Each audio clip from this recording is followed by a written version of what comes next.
Hello, everyone. Welcome to Queer PG's first one shot, two shot, little extra shot. I'm Mads. We're going to be playing Mads' Modern Magical Life today. And wanted to go back to something that was pretty familiar for everyone. So this is going to be a Dungeons and Dragons 5th edition little adventure that I put together. So let's get a hold of our wonderful cast here again. I'm Mads. My pronouns are he, him, and I am going to pass it on to whoever wants to go first. Let's go. I shall go. My name's Kenzie Tartaglione. I use she, her pronouns. Nice.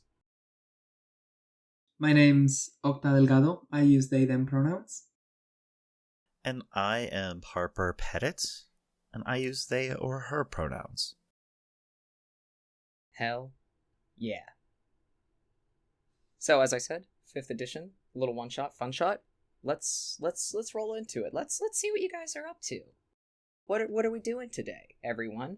Well, I'm sure you'd like that to be answered as well, because it would seem that your characters don't exactly know where you are, what's going on, or what's supposed to be happening either. I mean, to the three of you, you were out having a fun night at a bar, partying with some friends. You haven't really been on an adventure in a while, but you've been adventuring together multiple times. I mean, you are 12th level in all intensive purposes. You kind of know what you're doing. Sometimes it goes to your head a little bit, and maybe that's why you don't know what's going on today. The three of you have appeared in this large expanse of sorts. It kind of looks like a mansion, but you've never been here before. It's dark and dusty. There's a bit of a dull scent of smoke in the distance. Could be important. The three of you are illuminated by a single source of light coming from the center. There's a small table that has a little candle on top of it that's slowly flickering. On the table, there is a nameplate that says, "Welcome." Now, could the three of you please introduce your characters, your classes, your appearances, and your pronouns? Start with Kenzie again. Yeah, I'll go first again. Go in the same order. I'm playing Nora Cato. She, her pronouns. She's about 28 years old, a PhD student. She is wearing a black turtleneck tucked into these high-waisted brown, almost like corduroy pants. A gray and green plaid jacket is twisted up in her hands, wrinkled from just being wrung with anxiety. There is a silver chain locket resting against her sternum. She has on black lace-up boots that are scuffed around the sides. And she has brown hair that is pulled back into one of those like annoyingly perfect messy buns with these thin locks of hair just like framing her face.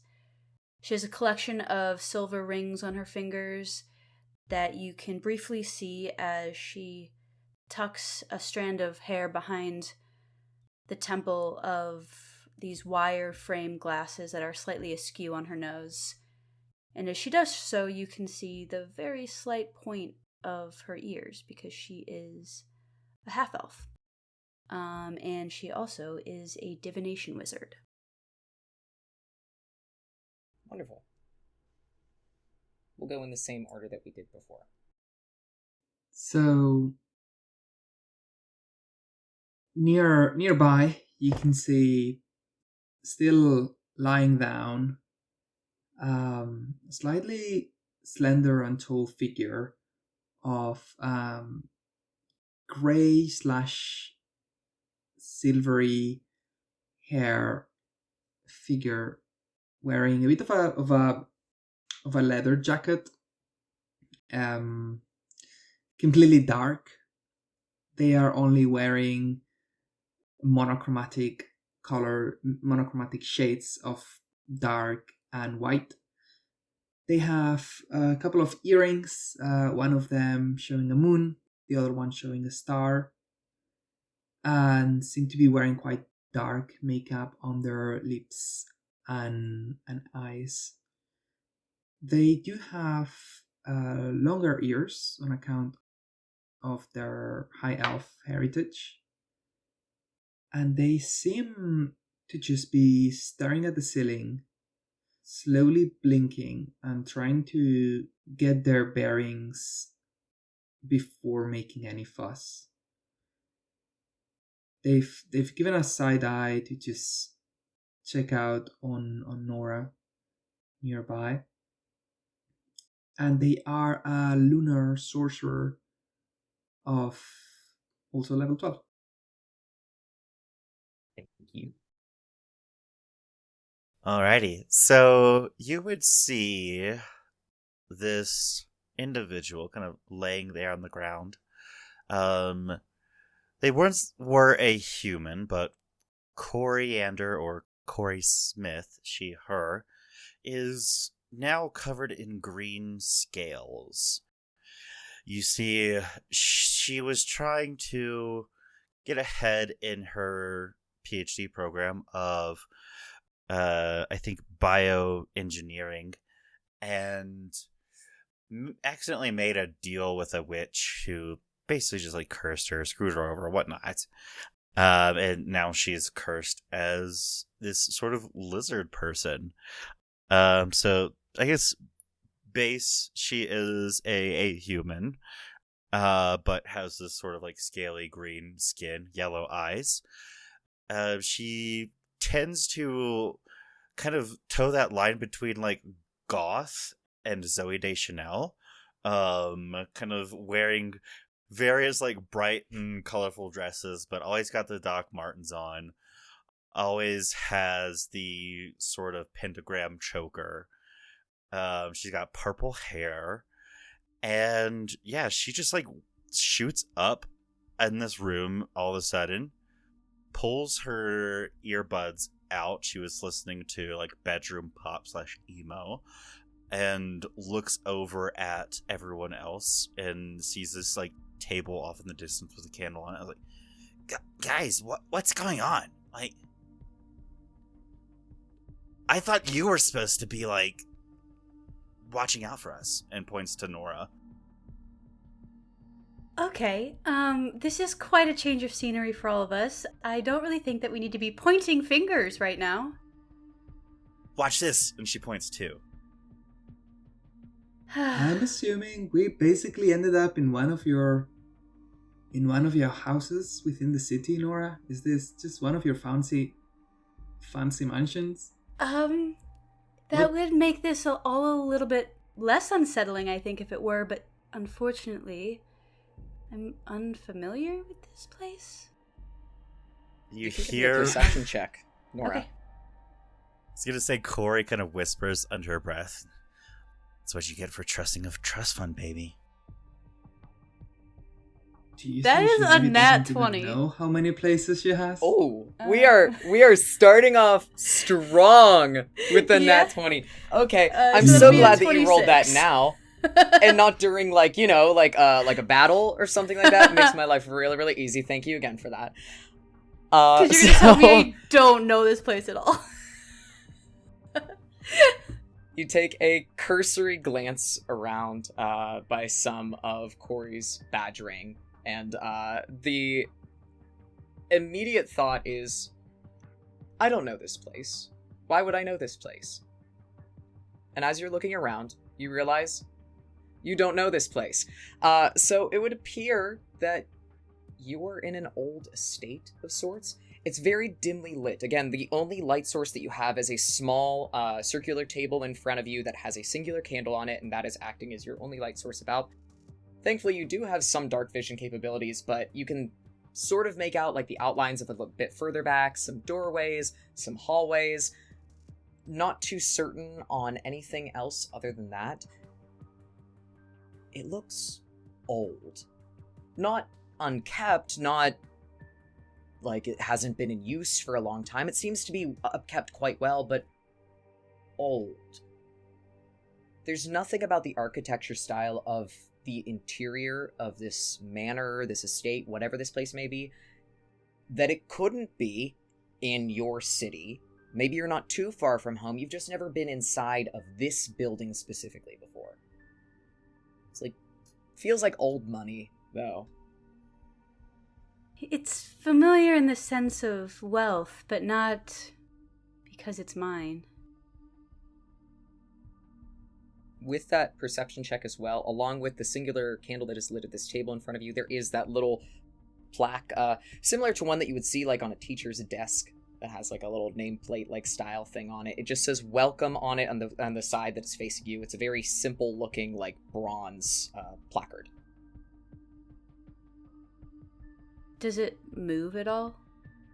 It looks like you could pick it up. Okay, so it's not like screwed. It's not like a plaque that's screwed onto a desk. It's like a name. One that you would like set on top of a desk, like in a little name tag, little nameplate. I think I pick it up a little bit haphazardly. Okay. Just kind of like wheel it around, look at all sides of it. You pick it up, and immediately the first thing that three of you hear, is you hear the clinking and whirring of, it sounds like gears clacking together somewhere above you. Looking straight up, there doesn't appear to be anything moving about. There's a simple looking, just like chandelier that is not lit or anything like that. But you can hear like this, like something has gone into motion above you. The plaque, whenever you do pick it up, it says welcome on one side. When you look at around, though, you flip it around. The inside of the plaque, it looks like there's some very, very, very, like, tiny script writing on it. Can I try to see what it says? Using the light from the candle, you kind of have to get a little bit closer because it's very, very, very fine print. It appears to be a legal documentation that the owner of said plaque or perhaps estate is not at liable risk if you harm yourself. Okay. Wait, what? What's okay? I just heard gears above me, and you were like waving a plaque around, and now it's just okay? I don't think this is okay, okay? Okay? No, it's just one of those things that you stumble into that should be expected, because apparently whatever happens in here, it's one of those things that we do in order to create a world in which we don't get any lashback about. So if we die in here or get harmed in any way, that's on us. Listen, I'm a druid. I turn into animals and just mess things up, and I've seen a lot of stuff. I've not seen this before. I've never woken up, and I've gone on a few benders before. I usually know where I'm at, okay? This is weird. Did you not hear the gears? I heard them. Gris, like, listen, like, the gears. Like, this is weird, right? Yes, they are weird, and I sometimes also wake up, but I don't usually know where I am. That said, Ven tends to know. Whoa. He was with us when we started celebrating yesterday, right? Speaking of Ven, now this is a man in your life that all three of you know quite well, whether you wanted to or not. Ven is a character that more or less brought the three of you together, and the four of you were an adventuring party. Now, you might not adventure as much as you did anymore, but that same kinship, the bond that you've grown together with, is always going to be there. Ven is a bard. He's usually spending most of his days now working on his next literary or musical masterpiece. He's a very big personality type, and definitely has gotten you into a number of sticky situations, but somehow always gets you out of them too. He is nowhere to be found right now, but you do remember being around him at the bar last night. He was, because I remember him trying to get me to switch from Fernet to tequila, and I wasn't having it. Because who likes tequila? Ugh. I'm not Reese a fan. gets a little bit closer. Smells a bit. Are you sure you didn't have any tequila?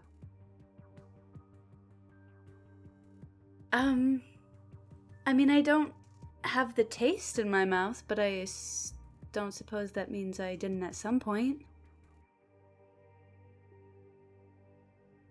Do you remember? It's I'm pretty good at remembering how nights go down and nothing's coming back.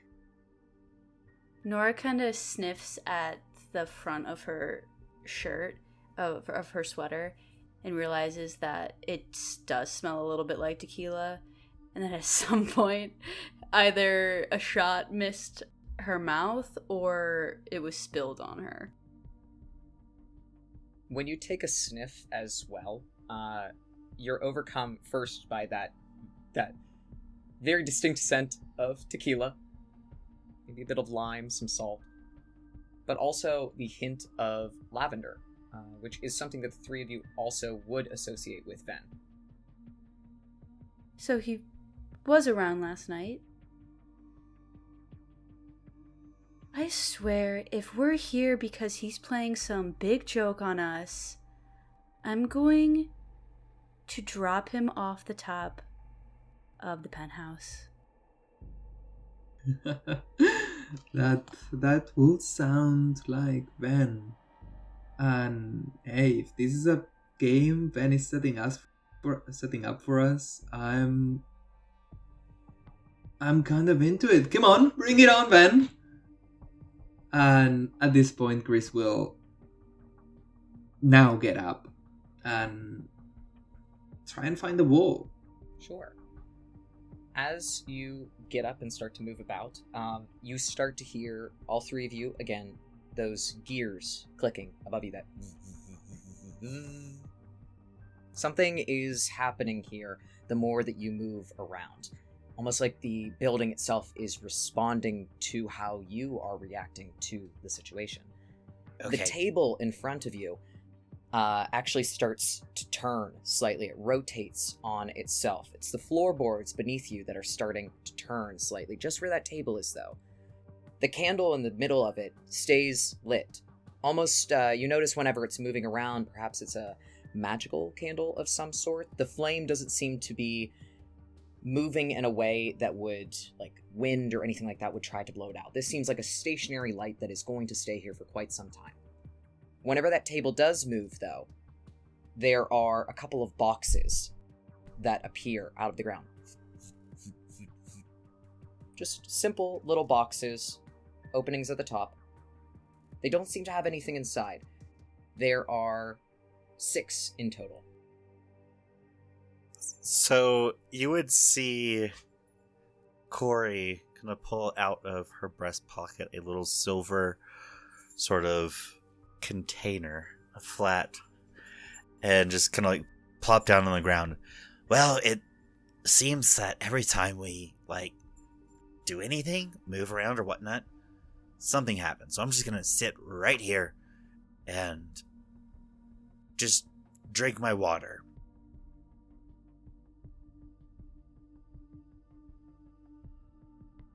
Nora kind of flicks her wrist, and out of her finger comes these just 4 light green glowing orbs that kind of spread up around the room and hang in the air to create a little bit more light. It does shed an eerie light, though, on the room since they're green.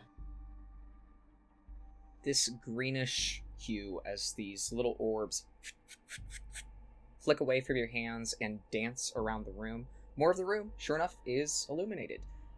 It doesn't seem like this is some kind of spectral magical darkness that could not be lit by such a simple cantrip. If our mapster could please illuminate just a tad more. I would love to see the edges of some of these rooms that I described. Pause for technical effect.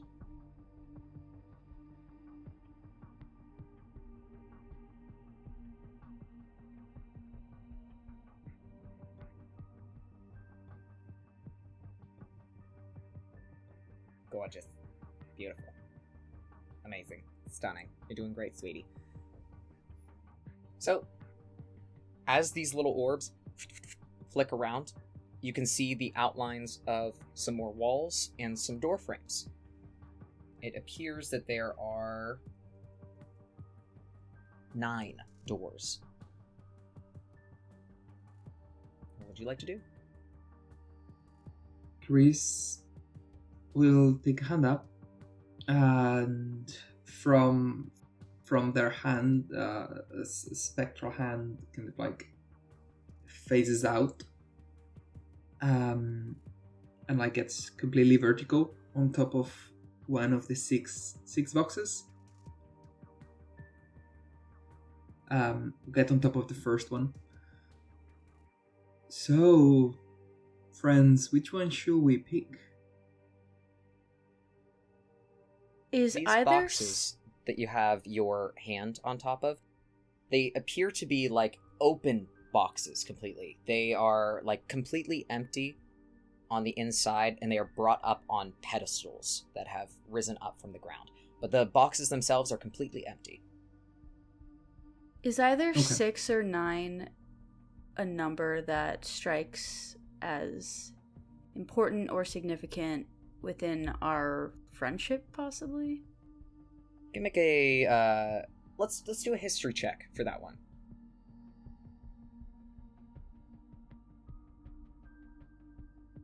$17. 17. You think to yourself, you think about the 3 of you that are here, the one that's missing, the 4 of you together. You think about if this could be some relationship to Ven, to all of you as a group, and then you think the numbers 6, 9, 6, 9. Okay, so this is a prank. 69. And you hear in the back of your head somewhere, Ven going, nice.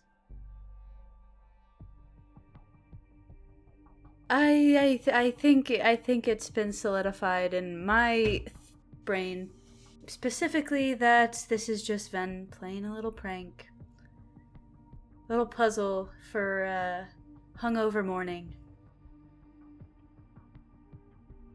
And let's enjoy this.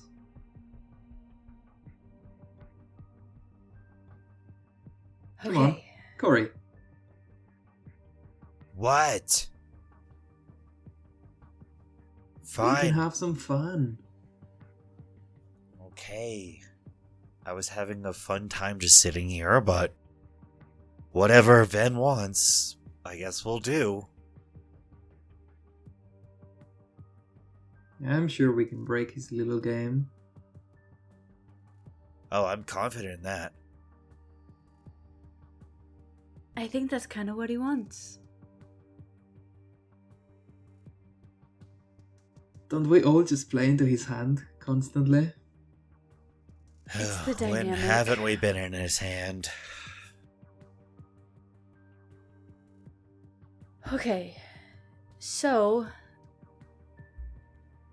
my first thought is that something goes in these boxes.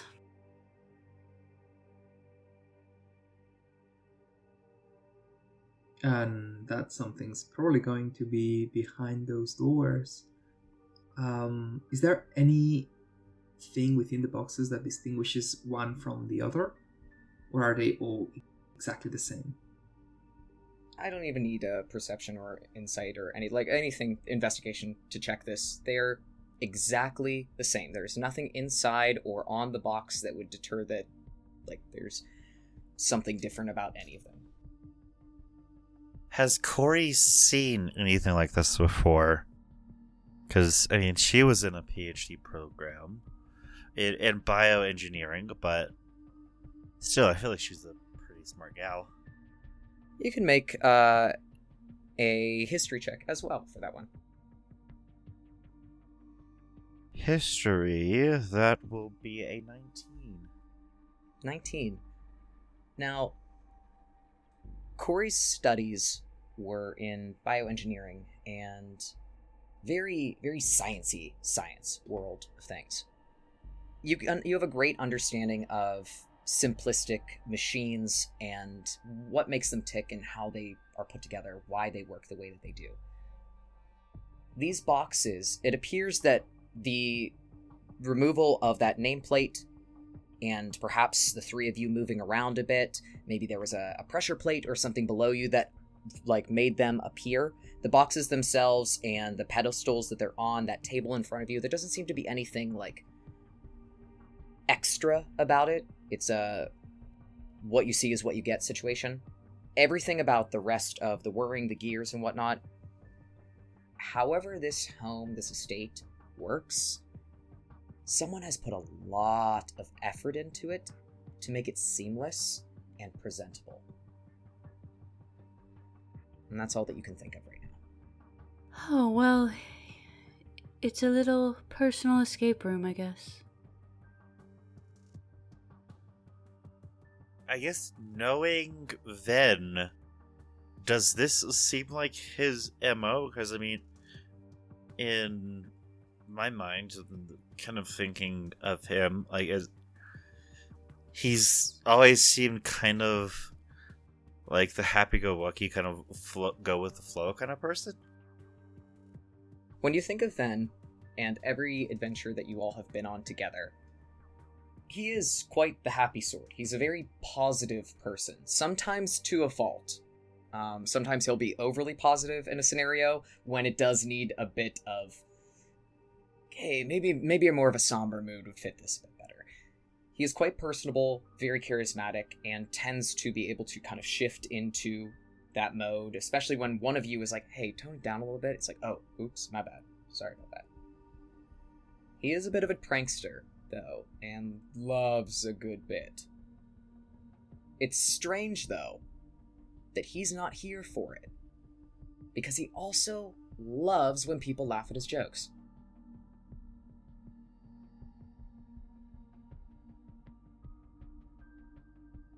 So I think with that, Corey would just shrug and walk straight into the door, right in front of her. Just open it up. Okay. The one that's right in front of you. Yeah, literally on the map. Literally. Wonderful. Perfect. Directly up.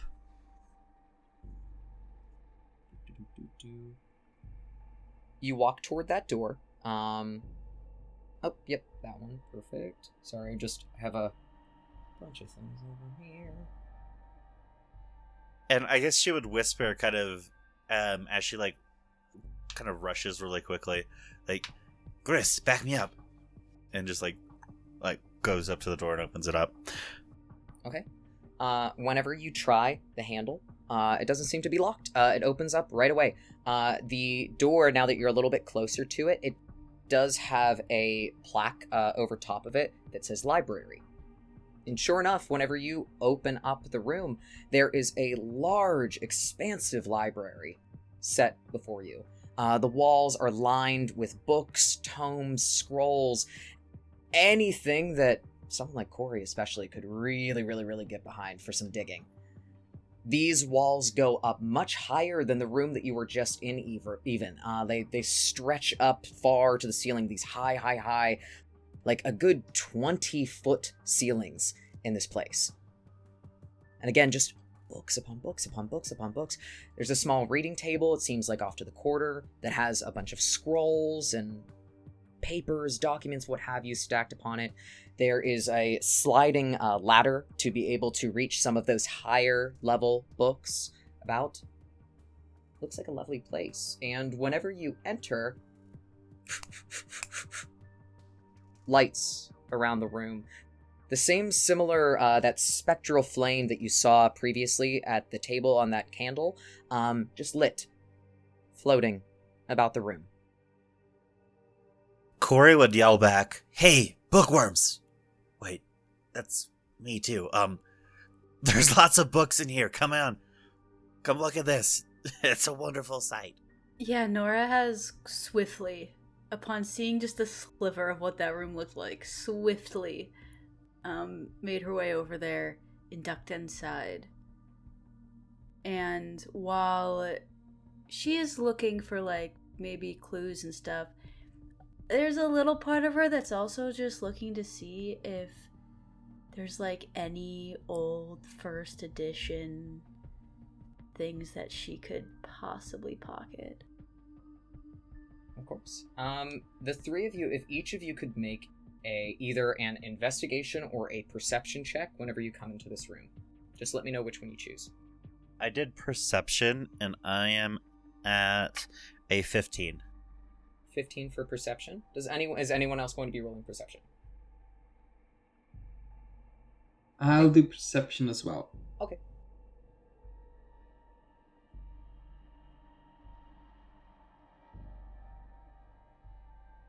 So that's a 13. 13? Okay.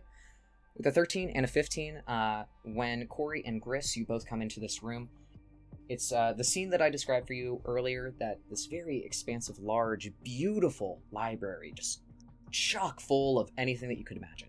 A cursory glance around the room shows you that those little balls of light that are floating about, there's this kind of like eerie green color almost. It's kind of similar to those little flames from earlier that Nora produced to be able to light around the space.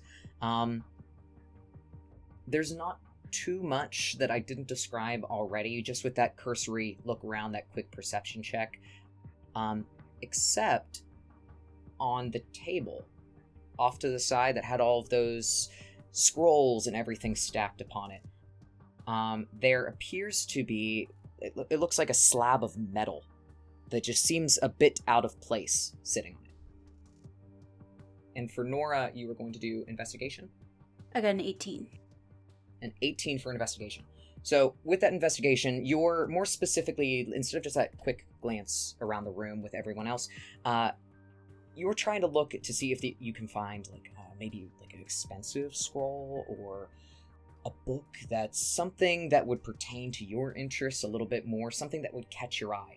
And you do notice as you're starting to walk by the shelves, this is a fine collection of work. You've seen a couple of these titles before. Oh, I mean, everyone has seen a handful of books before. I mean, there's okay, sure, we've all seen The Catcher in the Rye sitting somewhere on the shelf. Yeah, okay, cool, you have it too, you won an award? But these are some older texts.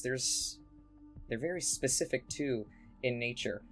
Being that you are a PhD student now, especially in literature, there are some older books here pertaining specifically to your degree and to your area of studies that you have seen before that have been lent to you by an advisor of yours. When you think for a moment,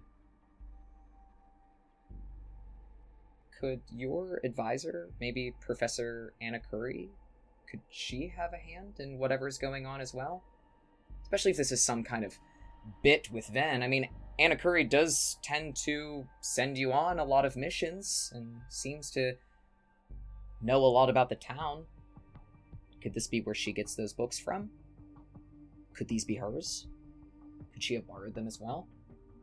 It's just strange that you would see them here. Do I know if the professor is in any way wealthy in the sense that she runs in the same circles as my family?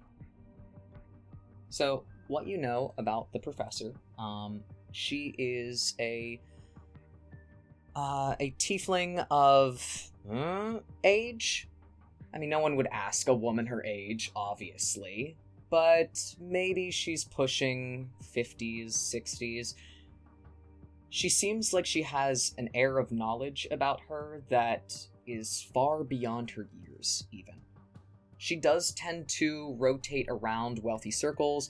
It could be because she is such a highly esteemed professor, and that she does know quite a bit about the adventuring world as well. She has a wealth of knowledge about her that she is always willing to share with people, though, which is why she took such an interest in you and the rest of your group. As far as money goes, you never really put it together that far. Could she have money? Could she be in these circles because she has the same kind of prestige, the name that your family does? But to your knowledge, she doesn't have any offspring or record before then, even, of last names, of parents, of grandparents, of predecessors that could have put her in such a place to be called old money. I'm not quite sure.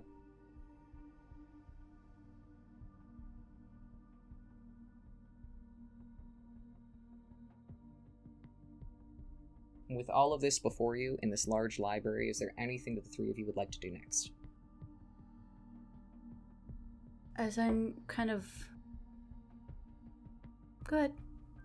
Yes?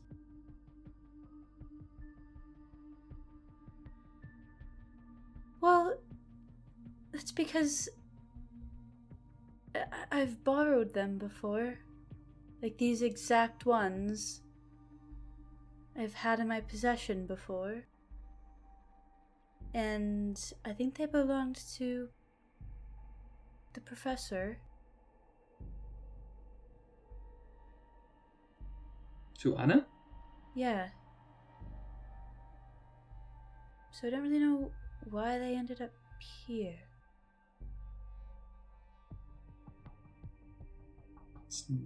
It won't be like you to mistake a book for another. Could we be at hers? I'm not familiar with, I suppose, much of her life outside of the university. We have brought her back so many different artifacts over the years. If anyone in the city is gonna have a super magical old mansion, she'll be her.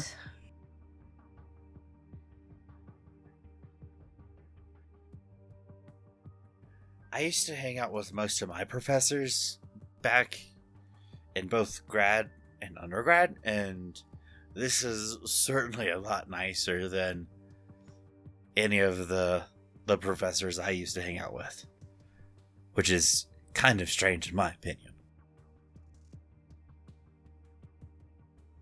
Well, what do you have over there? And Nora kind of turns from the bookshelf.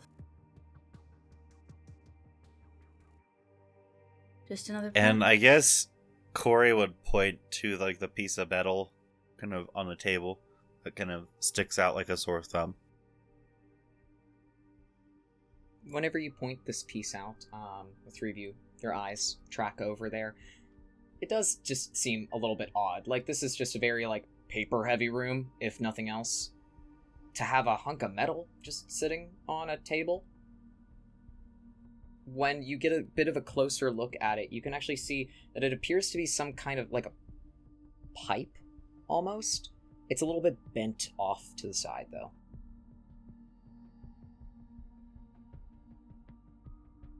So what are we looking at? Is it It looks like a pipe, like one that you could hold in your hand. A piece of a metal pipe. Like maybe used for plumbing. I gesture for my mage hand to lift it. Mm-hmm. Your mage hand glides over, picks it up easily enough. Mage hands can't carry too much, but this isn't especially heavy. Again, it looks like it could be like plumbing, like for a toilet or a sink of some sort. It's just strange that it's in here. It's light enough, though, that your mage hand can pick it up. Whenever it does, though, those orbs of fire, those little bits of light that were floating around above you to be able to illuminate the room, you hear almost like a rattling sound, and look up and see those balls of light are starting to swirl around in a circle, getting faster and faster and faster. The balls start to form together until you have 3 individual balls of flaming green light. And then you hear this splintering noise, this almost cracking, like bone smacking against itself. And you watch as in these 3 balls of light, skulls start to form inside of them. This red ruby light glow coming from the inside to be able to puncture through and illuminate the eye sockets. Okay, so I think we should go out of this room right now. Oh, fuck. As the 3 of you begin to react, these 3 skulls look at each other and then look down at you. And we are going to enter our first combat round. Why did So- I touch anything? I am going to need everyone to please roll initiative for me. That's a This 19. skull coming out of my throat. The levels of anxiety. That's a natural one. That's a 3 for me.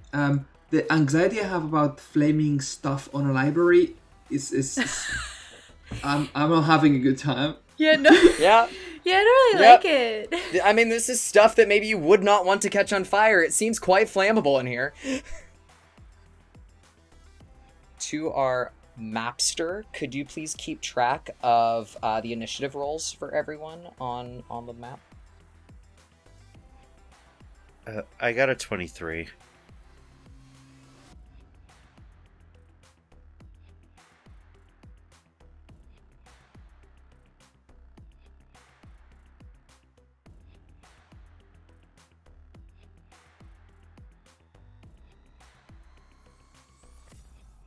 Alright. And then I'll give you mine here.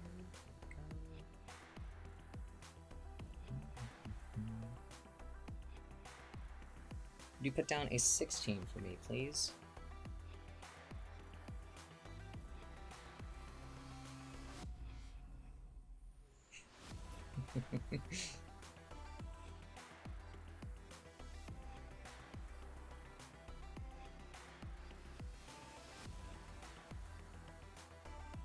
And Kenzie, what was yours? For Nora? Mine was a 19. 19. It's just like these skulls of death. They're just little guys. They're just little What do you guys. Those are just some little guys. For It's just little boys. I love it. for the people that cannot see our wonderful, amazing mapster that is showing everyone what is going on, so they have relation to space, spatial awareness, and to be able to judge how far away stuff is. We just have 3 cutesy little skulls on the map, and I like them a lot. I think they're sweet. Nora is running from them. Well, at the top of the round, we have Corey. It's going to be going first. Corey is going to scream at the top of her lungs and then start like writhing. Like you hear like bones cracking. Her like arms like shoot out and one like shoots up and then all of a sudden she's like on the ground like slithering and she turns into a giant boa constrictor and slithers over to the skull that's closest to her and tries to like constrict it. Okay, wonderful. What does my little skull need to do for that? Let me see. Assuming I can save It is a melee attack, so I need to attack. That is a 16 to hit. That does hit. Alright. So let's see, the damage is 2d8. There are my d8s.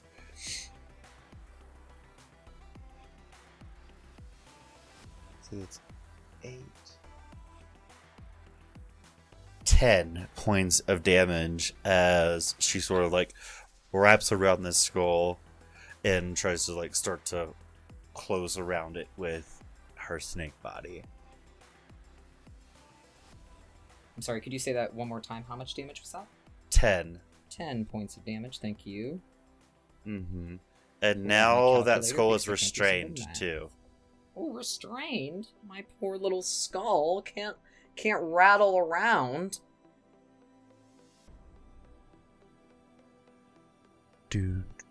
Oh, I have 2 attacks, so she's gonna constrict again. Alright, double. Try. Try and hit me. That is going to be a 17. 17 also hits. 9 points of damage.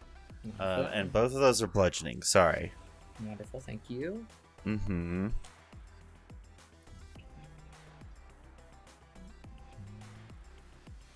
Cool. So, Corey, as you turn into this large boa constrictor and wrap yourself around the skull that is closest to you, it's strange because whenever your scaly skin starts to touch the skull itself, it doesn't actually feel hot to the touch. It doesn't seem like it's going to burn you by being able to like restrain its tiny little skull head. It does crack a bit whenever you start to restrain it, and whenever its jaw pops open a bit, you swear like you can hear just sort of somewhere, whether it's emanating from the skull itself or kind of around the room, this you are able to restrain it and do a good bit of damage. Nice. Alright, next up we're going to have Nora. Nora, what are you doing? Are these in range to touch, or are they like flying in the air? I'm going to say that they are floating in the air, just enough. I will say that if you wanted to get close enough to be able to touch one of them, like that 5-foot distance, you would be able to reach it. Okay. Then I'm gonna do Say that. they're I'm gonna... lightly levitating. Yeah, Nora, after the initial let's get the fuck out of here reaction, she kind of just takes a deep breath. Okay. And walks calmly up to it and just reaches a hand until the barest bit of her fingertip is touching this fiery skull, and casts Shocking Grasp on it. So Okay. that's a melee attack, which is probably gonna suck because that was a low roll. That's going to be a 12. 12 to hit? Yes. 12 does not hit. So whenever you reach up to try and do that, as that crackling lightning is starting to flick off of your fingertips, it's almost like the skull, the little eyes that are not quite there, but these like red beams of light that are shooting out from those eye sockets dart down to where you are just in time to be able to scooch out of the way. You just miss it. And when she misses and it moves, she brings her hand back, and then she shuts her eyes and just thinks really, really hard about how, frankly, annoying and a nuisance this is on a day where her head is pounding and she would much rather be in bed. And a burst of energy comes out, and as a bonus action, I'm going to telekinetically shove, or try to, this skull backwards. It must succeed on a strength saving throw. Right. Strength save for my tiny whittle skull. Because he's so strong.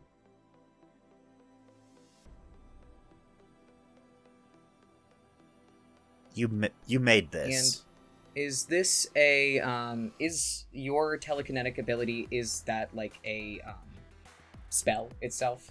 It is not. Okay. So that is going to be a big fat 5. Okay, that fails. So strong. So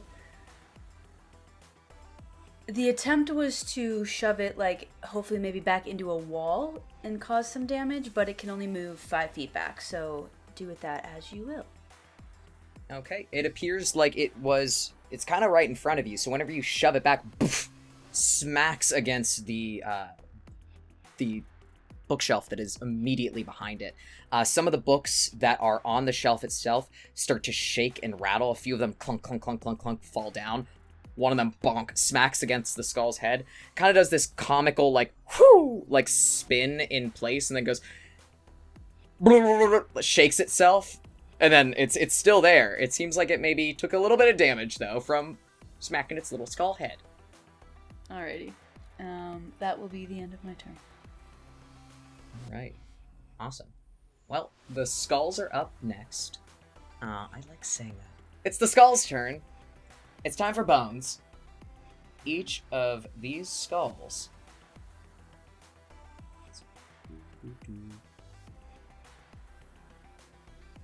You guys probably can't see it, but our mapster has just typed bone time into the chat. Bone time! Bone time! Yeah, it's bone time, everyone. Get ready for Bone Zone. Alright, these skulls are going to kind of swivel in place. Even the one that is constrained by Corey right now tries to wiggle a little bit. All 3 of them at the same time, their jaws crack open further than any jaw should naturally be able to do. And this pinpoint of red-orange light starts to coalesce where that jaw has opened up. It grows bigger and bigger and bigger. The skull starts to shake and then smacks out of the skull's jaw. Each of them is going to cast Fireball. Give me just a moment. I'm going to roll some dice. Truly That's a a lot of menace. balls. Truly a Wait, menace. Just a few dice? Just Huh. 3 Nice. fireballs in a room And- with a wizard and a sorcerer. The only one who may be able to be okay is our barbarian friend.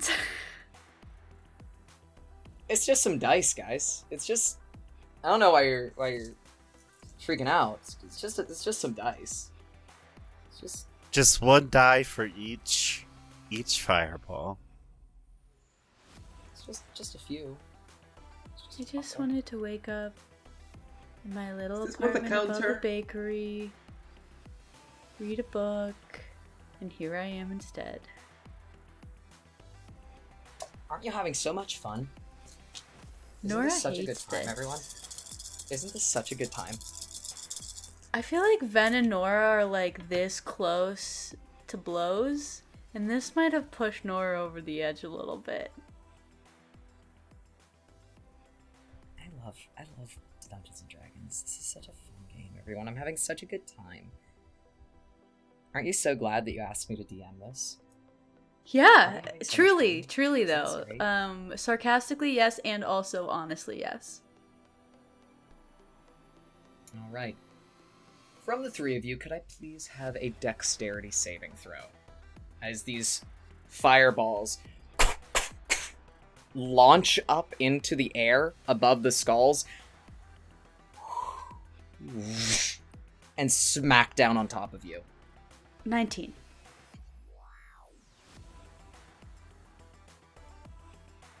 14. Okay. Thank you very much for showing on the map how everything is on fire. Yay! I got a 15. Yay! I like this game.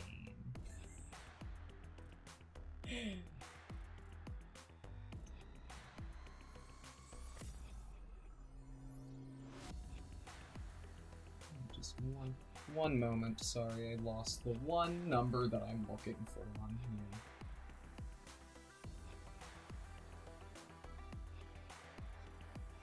Okay, could you repeat your numbers very quickly for me?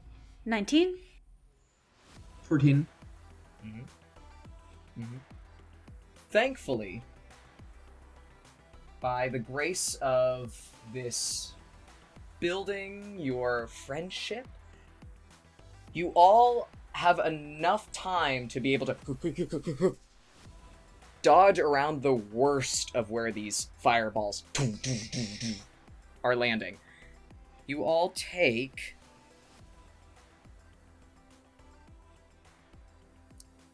42 points of damage each. So I'm at half my hit points. You feel like it could have been so much worse. Speaking of so much worse, the library is on fire actively right now. As these fireballs, flames spatter up and around. They catch on the carpet. They move around the room. All of the paper in here, the old dry-ass paper in the room, is acting as a starter for these flames. They race up the sides of the wall. The book's alight now. Okay, Well, yeah, at least I go back to my flame stalls to be able original... to see anymore, right? I go back to my original plan. Let's just get the fuck out of here.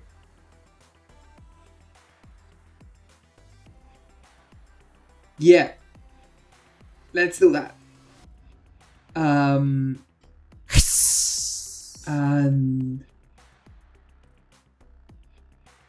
Grace will take part of their movement, go towards the door, try and step out while keeping line of sight into the skulls. And then from that kind of like diagonal, use or kind of create in front of two of the skulls. Diagonals are still 5 feet, right? Yes. Cool. We'll create in front of each of the little skulls a kind of ball orb of fire of a similar color, and just will make it collide against itself. So I'm gonna cast Sacred Flame, which is it's a dexterity saving throw of 17. Okay. And because they're close together, it goes for both. Alright, that's going to succeed. Okay. How about the other one? One for each of them? Is Sacred Flame a single target, or is it area of effect? So when cast, I can choose to target one creature as normal, or I can choose to target two creatures within range that are within 5 feet of each other. Okay, so you're targeting two of them then. I read that. I think so, yeah. If I'm understanding that correctly. Yeah, because I can either choose to target one creature or two creatures, so I guess the full sentence will be you can choose to target one creature. Yeah. And the second one also saves. Okay, and I'll continue to retreat. Whenever you cast this spell, they seem to dart out of the way a little bit easier. There's something about the presence of a magical spell specifically that seems to react to these skulls in a way that it's a little bit easier for them to get out of the way.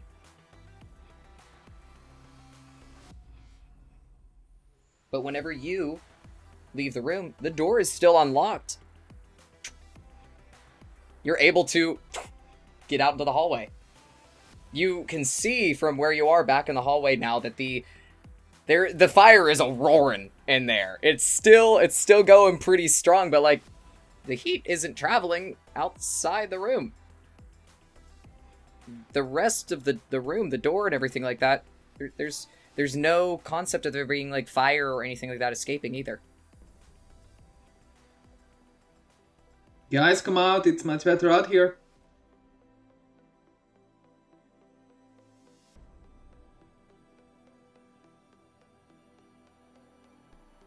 I keep forgetting that I'm muting myself. And so my commentary is just gonna be for editing Kenzie later. It'll be a little surprise for later. I hissed earlier, and nobody heard it. Damn it. Well, we'll have it for later. If a boa constrictor hisses while on mute, do they even make the sound? If a boa constrictor in a library that's on fire hisses while on mute, does it still make a sound? I'd argue yes, but the room is on fire, so maybe that's louder. Love it. Nora just kind of yells over the roaring flames. Okay, Corey, you're next. Let's go. Corey, you're up. What are we doing? And she like unfurls and like flops the skeleton or the skull off into the corner and slithers out the door, following Grizz. It's funny, whenever you ditch the skull, it doesn't even try to, like, retaliate against you. It kind of just, like, spins in on itself in the air. It doesn't try to make, like, an opportunity attack or anything like that. But you're able to get out of the room. Nora? Nora is following swiftly after, and as she comes out the door, she's kind of patting the sweater where some flames caught, and you just see these little tendrils of, like, golden light, like, mending and fixing the burnt patches. And then she slams the door shut. You are all three able to get out of the room. Nora, as you are about to slam that door shut, you watch as the three skulls kind of like, they're twisting in the air, and they're like, like rattle cackling together, it seems like. They're just having a little ball. They're having a great old time. Being flame skulls inside a library on fire. What you do see, though, as you are about to close that door, the mage hand that was holding that pipe that Gris had made earlier trails out of the room and snaps over to where Gris is, and then you slam the door closed, and you can't hear anything on the other side. Yeah, so that place doesn't exist. Like, it was blazing. It was, like, fire is loud. Fire that is catching on millions of copies of books is louder. It was loud in there. But whenever you close that door, no noise. You can still smell just a bit of smoke lingering in the air, but it's distant. And then all three of you hear that whirring, those cogs turning above you again. But you've made it out of my skull room. You've exited the bone zone. Was that a real voice, or are you making a joke? I need to know. No, that was me. That was just me just doing it. I just think it's funny now that it's the bone zone. You've escaped my bone zone. So Gris, we got the pipe. Gris Yeah, but pipe, yeah. This fucking hurts. Yeah, it wasn't worth it. What is this? Do you want me to pick another room? I would like to give that job to somebody else, since the room you picked lit us on fire. Gris. I just realized, can I speak as a constrictor? Otherwise that would have just been like, yes. I'm going to say, for the purposes of a one-shot, and, well, we're just going to go on the power of friendship again. We're going to say that you all know each other just so well. that Corey, Constrictor Snake Corey, kind of like wiggles up a little bit and does this funny like well, and then like a No. bob of the head. You And don't you're get like- another door. Yeah, Like- yeah, you know that's what Corey's trying to ask. Moving No. over to another door. Stop right there. Don't open that door. The little snake tail just like pretends to like tap a doorknob like oh. Okay, Gris, do you want But, me to open a door?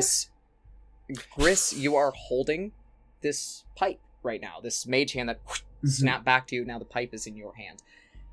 It looks just like a piece of pipe. It is a little bit bent again, like on one end, whether that was on purpose or it like just got dented or smacked against something. It's not terribly heavy. Do we have any adventures that we've been through with Ven where I'm scared to ask where pipes were part of that adventure?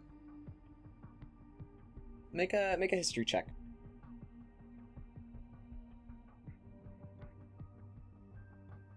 A fabulous +0. You're Oh, street smart. But that's natural 20. Oh, Woo! I love using these natural 20s here. This is great for me. Thanks everyone.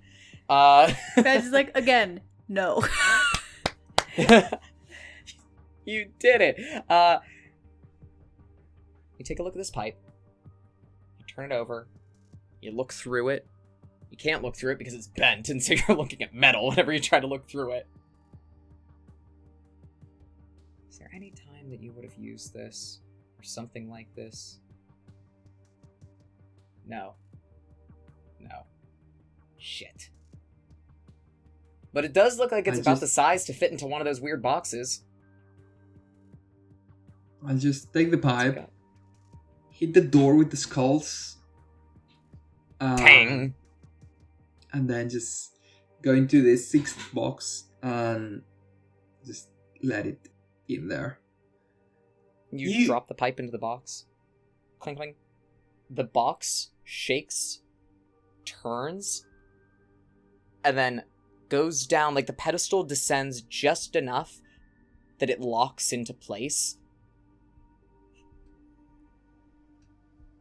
And then from the box itself, a shot of confetti comes out.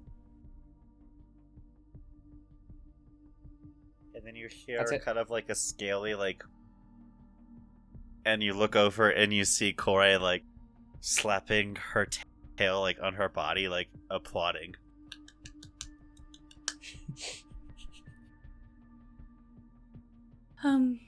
Grace, would you We need want to to kill- pick a door? Do you We're want me gonna to pick a kill door? Ven. Oh, We're I've gonna kill already. them. We can throw a nice little get together when we get out of this place, and you can join me in, instead of dropping him from the penthouse, pushing him out of the window. Yeah. On fire. Indeed. Okay. So next door, you tend to have pretty good luck in life, so maybe Oh, You should go? be me? Okay. I think I'm gonna choose the door farther away from that one with the little on the map, the little light blue on the right side. All right. So you kind of look around for a moment. All these doors seem to be the same. And for the purposes of, again, of a one shot, I don't really care because it's a fucking cantrip. And I don't care. Your little, like, lights are still illuminated. Okay, out they- here. 'cause I was gonna All say right? it's so you dark can in this still room see again. where you Okay. are. I don't care. It's all cantrip. You're gonna cast it again. I'm just gonna say that they're here. Okay. Easy, great, love it. Moving on. You approach this door, and it's the same as all of the other ones. They all look exactly the same, except this one has 10 knobs on it. Like where the doorknob is, it's not in the right place. There are 10 different doorknobs on this door, for whatever reason.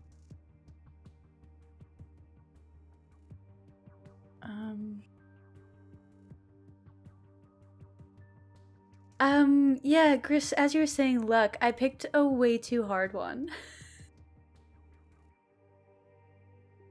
I mean, the more knobs, the easier it should be to open, right? Oh, but I don't have 10 hands. I feel like Corey would just be cackling in snake form. Just sort of like hissing like off in the corner. Well, why don't you come over here and twist your tail around all of them and pull them at the same time? And Corey like turns away from you. And like slithers a few feet. Yeah, I forgot. Yeah, you're the one with the least hands in here. I forgot how much attitude she had when she was hungover. She looks back at you and hisses in a way that just says, I am not hungover, you are. Was it true? Well, how about the door next door? The door next door? The one on the little yellow wall, like directly across from library room? Mm-hmm. Yeah. We'll come back to 10 knob How many door knobs? later. We're gonna circle around to 10 knobs. That's like more than one knob. That's too many. We've just been I saying think I think the one directly across from the library. Oh, so the one at the bottom? Yeah. And just in case, because those things kind of came out of nowhere, let me just prepare a little thing here. And well, they came out of nowhere will where kind you picked up the pipe. So there was yeah, but they were somewhere, presumably. True. So I'm thinking, you know, what we got just after they robbed the bar. And Gris takes out a lantern that has a little eyeball on the front of it, and pours some oil on it. Come on, little guy. You can show us stuff. And it's a lantern of revealing. And what it will do is it sheds bright light in a 30-foot radius and dim light for 30 more. And invisible creatures and invisible objects are visible for as long as they are in the lantern's bright light. We'll just get it close to the door and see if whenever we open it, there's any invisible fire skulls trying to fireball our ass. Awesome. Are you going to open the door? I'm going to open the door. Okay. You open the door. It is, once again, unlocked. You are met with... It looks like a lounge of some sort. Very plush, cozy couches. There is a nice fireplace, a fire lightly crackling, not out of control and not catching anything on fire, just for aesthetic purposes. You actually can hear too. You see in this room there is an old, looks like a record player that is crooning out like a nice sultry jazz tune. It's really comfy in here, really nice. There are these two large, like love seat style plush leather couches. There is a coffee table in the middle of the room between the two of them. Sat on the coffee table, there is a bundle of tied rope. It just looks strange that it's sitting here. The other very strange thing is that whenever you open up the door and that light illuminates inside, because there was light in here, there was like a little a nice aesthetic looking lamp off to the side, this dim lighting, the fireplace is going. You could see inside here. When that light shines in though, you can see two barely there outlined figures reclining on each of the lounge, on each of the chairs, both of them holding what looks to be a glass of like a brandy or scotch, maybe an old fashioned. And you watch as the outline of these two creatures kind of look towards you and drop the glasses that they were holding. They shatter on the ground. The liquid is everywhere, and both of them quickly stand up and then like look at you, look at each other, and look at you. You seem to have caught them off guard, because you seem to be able to see them, specifically in this room. May I roll a performance check to try and perform as if I didn't see them, or is that the deception? Do you want to? What would you like to do? Actually, no. They've gone for that. I will. You can make like a performance check or like a deception or something. Like, just tell me what you would like to say, and then I'll make the roll. Like, I'll give you the according. The one that Yeah. matches that So best. I'll start by, as soon as they drop their glasses, Mhm.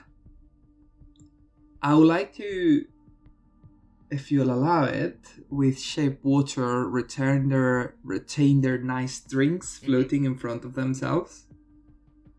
Because drinks should be kept. Mm-hmm. There's no reason to waste good drink. And Gris will kind of step in, trying to look quite friendly. And just look at they look humanoid in a way, right? They do. It's like you are looking at two like mortal like creatures. Like you're literally seeing like the cartoonesque outline of them, and the space that's in between that you can't quite see is this kind of like shivering like void, but not quite there, and it sort of twists whenever the light of the room like catches around it. But you can see two figures standing there, like they look like people almost, but they're like both different heights, and one like is like the shapes are a little bit different, but they're like the outline of people. They just look like you can't see any kind of expression on their faces, but they look surprised. Their body language looks very surprised. Okay, I want to put them at ease. So I'll take a step forward. Gentle figures, we have no will to hurt you or surprise you. You are clearly enjoying a nice time, having a nice drink. I am no one to interfere onto that. So if you will allow us to sit down, maybe catch up with you, keep having your drinks. What is the deal in here? Could you make a persuasion check for me? And I'll say that you can make this at advantage because you are trying to save their drinks. Cool. I've got +9 to persuasion, so this should work. Tasty. So that's an 11 and a 15. That's 24. 24. As you are able to shift their drinks back into the air, they're not in glasses anymore. The glasses are still shattered on the ground. But their drinks have been salvaged, at least. Whenever you enter the room too, holding this lantern that you're able to see them, they seem to look to each other again. And one of them, like, crosses their... It seems like they're having, like, a discussion between... You can almost hear this, like, light, like...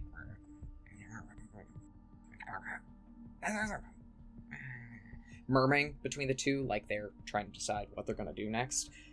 One of them crosses their arms and nods a little bit, and then kind of looks off to the side, looks to the group of you. The other one is shaking their head with their hand on their hips, but then lets up both of their hands into the air into a large, like, over-exaggerated shrug. Like, shit. Both of them look at the group of you. And you can hear it's very distorted. But it's a voice coming from one of them that speaks and says, You know, usually the kind of people that come in here aren't really willing to chat with us. I mean, they don't even see us, first of all. Let me tell you, you really caught us off guard. But, hey, get the glasses. Come on. These seem like decent people. And the other goes, okay. All right. Turns to the side and grabs 2 more glasses and starts to approach where you have, like, put the liquid into the air. And it kind of, like, holds the glasses just underneath where they are and puts them in there. You kind of get you can drop, like, the shape water, like, you can cut it off. They're back in the glasses now. And the one that's still standing that doesn't have the glasses goes, "Oh, sit down. We don't get company like this anymore." "No, you're right. We really don't get company like this anymore." And hands a drink off to his buddy. The first one that spoke up, "Can I get you anything over here? You want something to drink? We got Well, I mean, it's not really this kind of plane of existence sort of liquor. I don't know what you'd like. We kind of go for the spirits that are wiggly. I don't know, can they drink the Wigglies? I don't know if they can drink the Wiggly stuff. They seem to have just this awkward discussion between the two of them. But they've invited you to sit down, and they don't seem hostile. I've heard of Hair of the Dog, but I don't think I want to drink anything that's wiggly. Thank you very much. I will have some of your wiggly. See, yeah, no, we're not trying to force you into it or anything like that, but it's worth it to see if you'd like it. Yeah, see if you'd like it. And the second one bends over and, like, pulls out this jar that is also kind of not really temporal. It's kind of, like, barely there in existence, but you can see the outline of it with your lantern still, and pours you, like, a drink and hands it over, and you cannot see it. But in the light of the lantern, you can see it. And whenever you reach your hand out to grab it, Gris, it's there and becomes corporeal in your hand. You can see this, just a glass with this sort of shimmering liquid on the inside of it.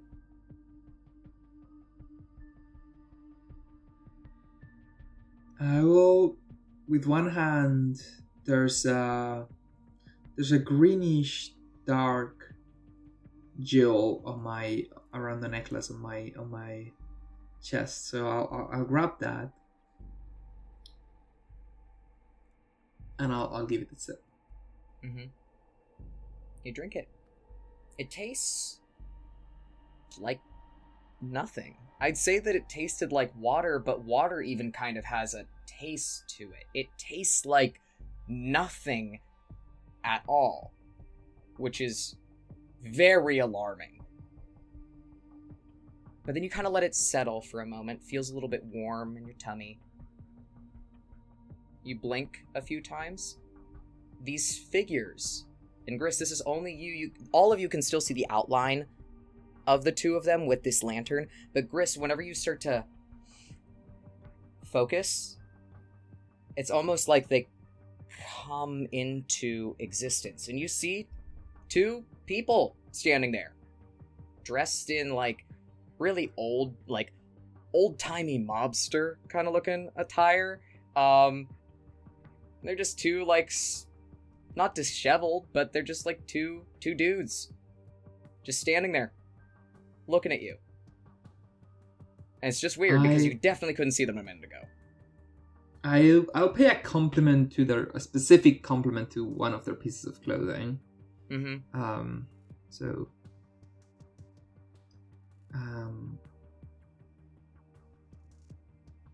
I will look at the shorter one. Mm-hmm. Be like, "It's a cool hat for a cool cat. What are you guys doing here?" Whenever you compliment his little hat, you watch as he kind of and blushes, kind of like looks down and scratches at the back of his neck and goes, It's nothing. It's not really. It's just thanks. I don't really. We're here every day." And then prompting what they're doing, what's going on, the one that spoke first, that's the little bit of the taller one, says, well, we've been living here for a while. She treats us nice enough, and you figure, she's trying to make the money on the side. She wants the people to come in, have a little spook, have a goof, something like that. Yeah, we're just here. Now, normally when people come in this room, they start throwing things. They start grabbing stuff. They start grabbing that, and points down at the bundle of rope that's sitting on the coffee table. Nora just stuffs her hands in her pockets because she was gonna go sneakily grab the rope. And, that's the whole thing, is that we get to stay here, and we don't have to pay, rent or nothing like that. We just gotta do our job, and we gotta watch that thing and make sure it doesn't leave the room. If it leaves the room, we can't leave the room. But it shouldn't leave the room either, but if it can, then you move forward, so we gotta put up a little bit of a tussle, a little fight, It's not... Excuse me. But usually they don't see us coming. If you mind me asking a question, you said she lets you live here. Do you know who she is? Yeah, the big lady. Yeah, the big lady, the one that lives up there. Do you have any other, physical descriptors of the big lady? She's got, she's big. She's, real pretty. Yeah, that's not, she's our employer. Don't get HR involved. Oh, sorry. She's real pretty. Yeah, well, she has these big old horns, kind of wrap around her head. And, she dresses real nice. Yeah, she's nice. She takes care of us. She takes care of all of us in here.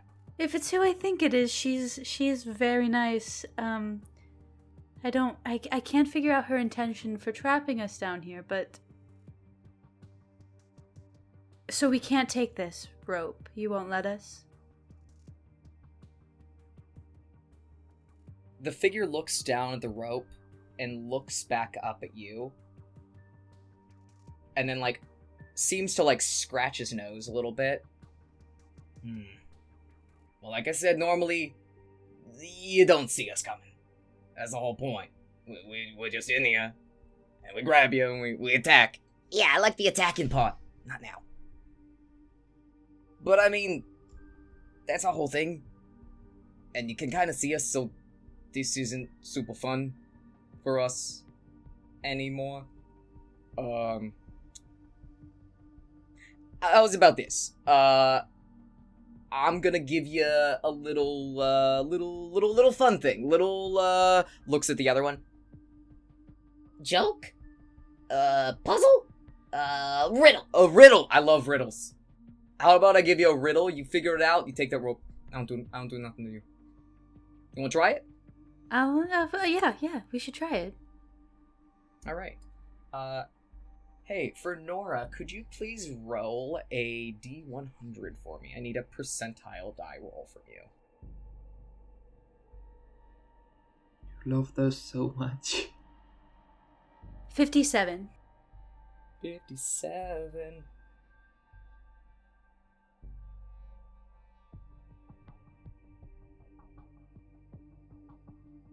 The figure seems to stroke its chin a few times and looks straight up at the ceiling. Sticks his hand out. Just saw something really great. It has a tongue, but never talks. It has no legs, but always walks. What is it? A shoe? Right. Little stinker.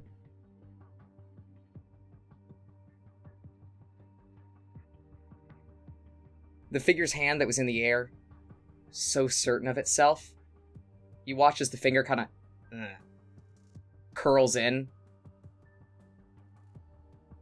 It holds its arms over its chest and turns off to the side and goes, "Now you want to smarty pants you." You said she could take it if he did the riddle. Yeah! It was a deal. Take it. Thank you. I thought it would take you longer, at least. I thought we'd have a little back and forth. A rapport of some sort. Gets lonely in that here. we could have a rapport without a riddle. You've had it with my friend here. We could do that. We could Just call it chat, isn't it? We could leave the door open. Yeah, if you wanted to chat with us as we go around. Can you, like, come to the door and talk as we go? We could do that. I don't see why not. We could do that. The other figure seems to nod, like, very excitedly, like this is the best thing that's ever happened to them the entire time that they've been in this room. Oh, well. Alright, it's... Go to the door, then. I've never actually seen what happens after they leave the room, you know? No, I never seen what happens when they leave the room. I hear all the things are moving up there. I never seen them, though. Do you guys do names? Take it. Nora will grab the rope. What my do you name guys is? do names? Well, you know, when we first got names, when we came to about in this place, so we're not really from here. I had a name that you can't really pronounce that well. Oh, and he had a worse one. I had a way worse one. There's too many syllables. Too many apostrophes. It's not good. These days, we just kind of go by Tim and Tom. Tim and Tom.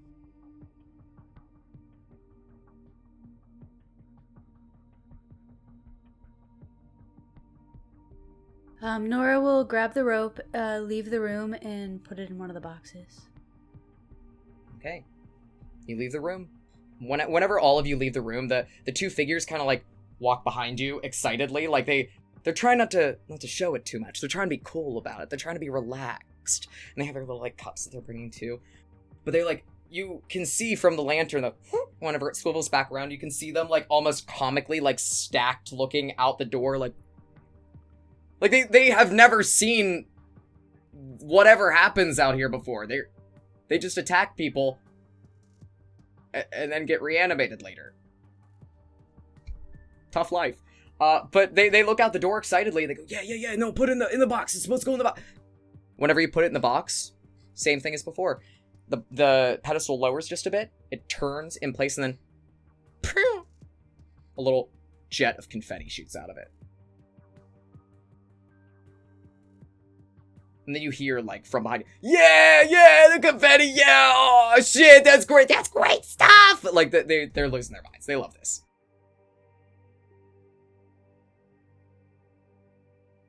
Okay. Well, now that we have an audience, I do think that the professor is involved based off of what they were saying, which, again, I can't figure out why, but maybe the point isn't to figure out why. Maybe it's to just go along with it. The more boisterous of... I'm sorry, could you say that one more time? No, go ahead. The more boisterous of these two, I'll just call them what they are. They're invisible stalkers, and they didn't get to do shit. The more boisterous of the invisible stalkers, as he introduced himself as Tim, pipes up and goes, "Oh yeah, well it's like an experience. That's why the confetti thing goes off too. It's you experience it." And then the other one, that's like holding its glass, like clinks it up a little bit and goes, "Woo!" That's great. She just usually gives us like projects with some sort of like deep historical meaning, so I was just a little surprised, is all. Everyone's gotta have a side gig these days. Yeah. Maybe we're escape room testers. Why would Anna, why on earth has she burned her own library? I just have a theory that that's on a different plane, and so it's fine, and it wasn't really real. You see, this is burnt flesh in my forearm. No, yes, I understand that. But I think the room itself wasn't real. Like, that was not her actual library. Okay, I see what you mean. So we have rope, we have pipe, and we have 4 more rooms to go through. Well, we have 4 more boxes, but 7 more rooms. Maths. Nora looks to the door with the 10 handles and then looks away from it. That's like last. That's like far down last on the list. We should at least Corey. wait until Corey has hands again. Yeah, when Corey has hands, maybe we can try to open this.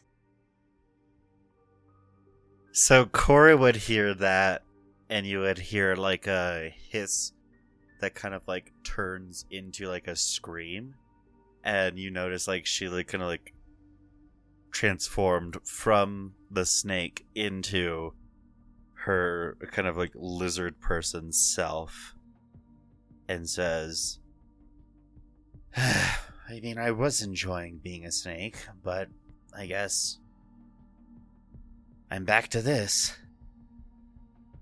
I guess For let's our handle this purposes, door. maybe that's best. Yeah, I guess so. Alright. So, I've got 2 of the handles as she walks over to the door with 10 handles. Are any of them close enough to the ground that like somebody could sit and get their feet around one and get the other 2 in their hands? So all of the handles are on this door in places the door handles usually aren't. Yeah. There's like some that are in the middle of the door. There's some that are off to the side. There's some that are a little bit low. If you want to make an acrobatics check for me to see if like you could get like your foot on one of them and have your hands on the other 2, I could see if that could work. So that would be 3, 5, 7. So we would still have 3 knobs that we wouldn't have, even if Nora was to humiliate herself doing that.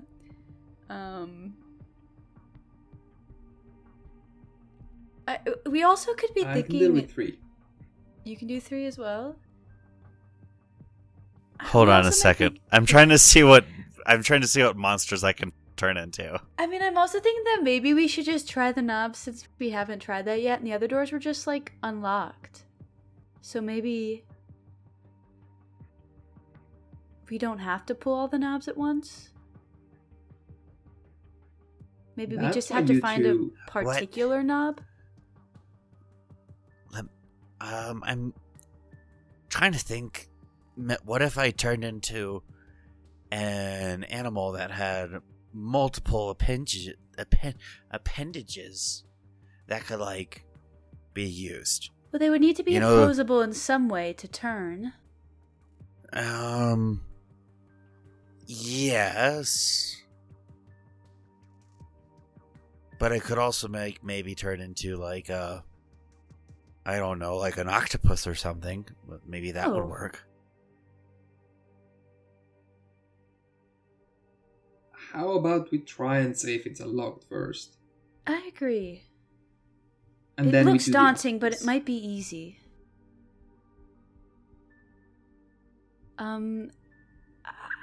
Nora's just gonna start trying knobs. Okay. Can you roll a d10 for me, please? Yes, because it's gonna blow up in my face. Oh, sorry, I was about to roll a D100. I mean, I can turn into a swarm of poisonous snakes. Does that help? A swarm maybe up the door. That's gonna be a 3. 3. Okay. You put your hand onto one of the knobs and turn it, or you try to at least. It doesn't turn. It's not that it's locked; it's that it doesn't turn. It's like a false knob that's there. It's like bullshit. Okay, you try to pull your hand away from it, but your hand is stuck to the knob and will not budge. Well, You hear clicking and whirring above you, and then below you, the floorboard that you're on starts to shift just enough that it like turns to the side, and you see these little funnels, these tiny little, like these little grate surfaces open up, and I need you to make a dexterity save. Yeah, I feel like acid is gonna be poured on top of me right now.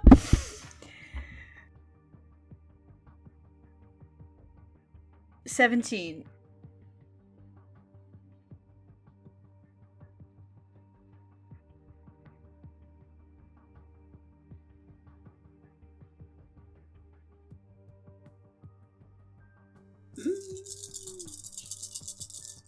Can you hear that? Can you... I love this game. Can you not hear it? Is it not picking up? I got like Yeah, boost. it's just the Zoom audio. It'll be all in your Audacity. These dice. A little gremlin of a DM. What do you mean? I had 2 invisible stalkers in a room, and you were like, "Can we have the woke, please?"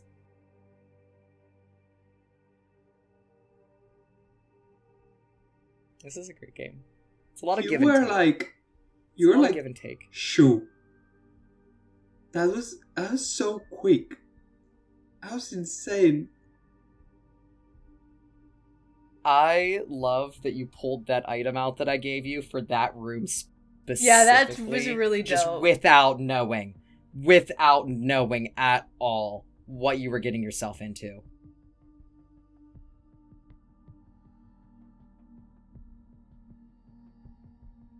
Nora. Uh-huh. Stuck to the door. Uh-huh. Not able to move away. But being able to hear what's going on beneath you, you are able to angle yourself a little bit, though you are still stuck in place to the door. So that when you smell, smells like natural gas, or like gasoline, some kind of like that harsh smell. And then you hear the ignite of a flame that smacks up in a column from the floor. The 2 of you are standing there like... Your eyebrows singe off just a little bit. Nora, you only take 18 points of damage for this. Only 18. Okay. Only 18, little wizard. Only 18. I'm not doing so fine. Smells a little charred. Yeah. You're kind of singed. You're pretty smoky. And the grate turns again, so it's a normal floor. Can I move my hand now? Clanking above. Your hand is still stuck to the door. Okay, I'm going to say, hey, Chris, can you reach into the pocket of my jacket? I've got a little vial in there. I just love this image, Sure. like, eyebrows singed, like, very it's like calmly the soot asking. on the face. Yeah. It's your glasses have like the like clouded ash like around them, so that whenever you take them off, like it's just a perfect circle of where the lenses were.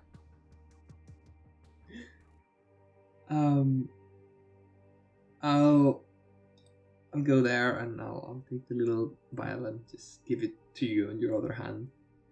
Okay, it is a vial of universal solvent. Mm-hmm. So I'm gonna try to like get a few drops like between my skin and the doorknob. Whenever you open the vial up, it's like one of those little droppers on the inside, because this stuff is potent. So whatever you, just a couple of drops is enough to be able to get your hand off the door. Your palm is a little bit tacky, but it's not sticky, at least. Okay, so I again go back to my original plan of ignoring this door for a little while. That was terrible. I mean, we're already here. Can we, like... Okay, I'm gonna go over there, and Nora walks all the way across to the other side of the room. Do whatever you'd like to do next. And then Corey would just sort of like huff, roll her eyes and body, and just kind of like follow Nora to the other side of the room. Reese will also follow, but then will recast Mage Hand and just get the Mage Hand close to another of the handles. And should we try this instead? Yes. Okay. And go for another handle. Okay. You can D10? roll a d10. If you roll a 3, roll it again.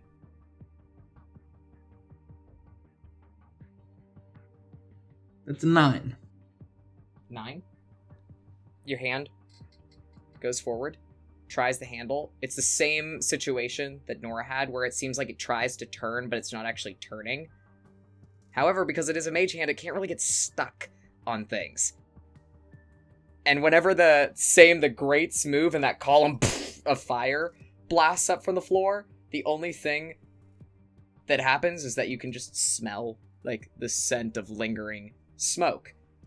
And then grate closes, mage hand is still there, because it's just a mage hand. I think that's the appropriate way to try. I can add some help to speed this process up. I will say that because you kind of you figured out the trap and you didn't disarm it, but you figured out a way around it, that if the hand keeps trying, eventually one of the knobs does turn and open the door. Okay, can I kind of peer from across the room, like inside where the door opens? Mm-hmm. There is a very small room on the inside here. It looks like it's some kind of like small study or something like that. Has just like a little tiny desk pushed up to one of the sides. There's a window that you can actually see outside. This is the first time that you have seen a window in this place. And it overlooks onto like a nice little garden that looks very sweet and quaint. Inside this room, on the desk that is like pushed off to the side, kind of close to where that window is, there is a wrench that is sitting there and just looks a little out of place. Can I have Nora roll for board game intelligence? You can give me a history check with advantage.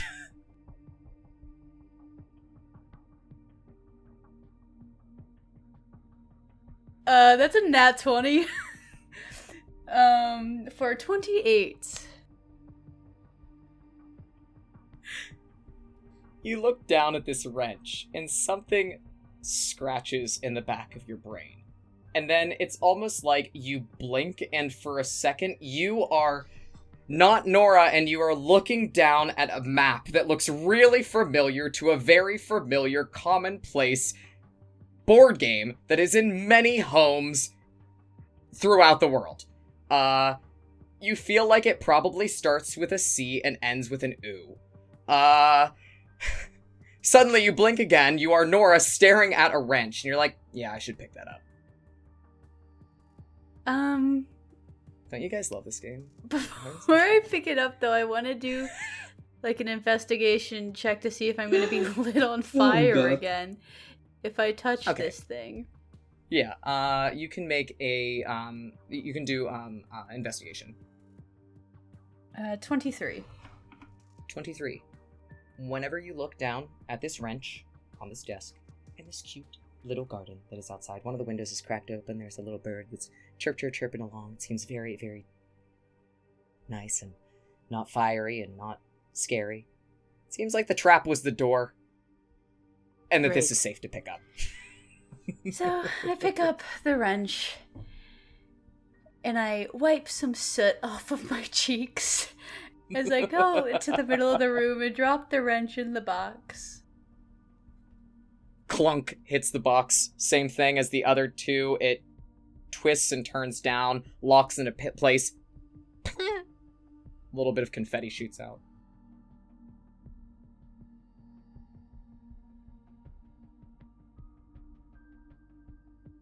Okay. I feel like As we're players doing have kinda figured well. out the game, the theme. What do you mean? What? I don't have no idea. What's- I don't know. It's almost like whenever I gave you guys the log line for this, that I said that it felt like you were trapped in a children's board game. You did, Uh, and I it didn't sure click did. until I visually saw it and heard the wrench in the study. In the study. The wrench in the study is the ringer. You know, the rope in the lounge. I didn't get that one. Didn't get it for me. The lead pipe was in the weird, library. but the wrench in the study pipe? got me. Did you want me to break your game immediately? No, you can keep playing. You can keep going. I'm having a great time. Me too. Okay. So. Huh. I mean, You know what? I will say also, because of the nat 20 that you got, when trying to figure out the board game mechanics of this place, this is definitely not the normal way to play this game. But there's something that you think that you could also put into one of those boxes.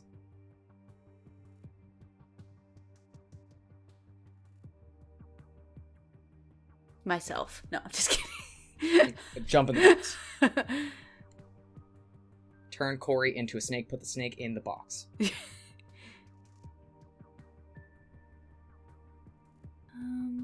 don't have to worry about it right now. Yeah.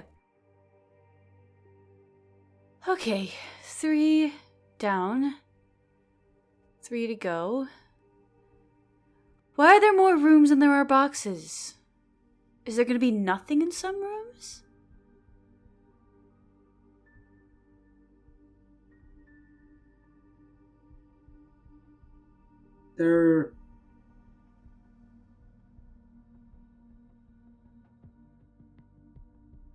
there could be nothing, or maybe it's just to appeal to our sense of exploration.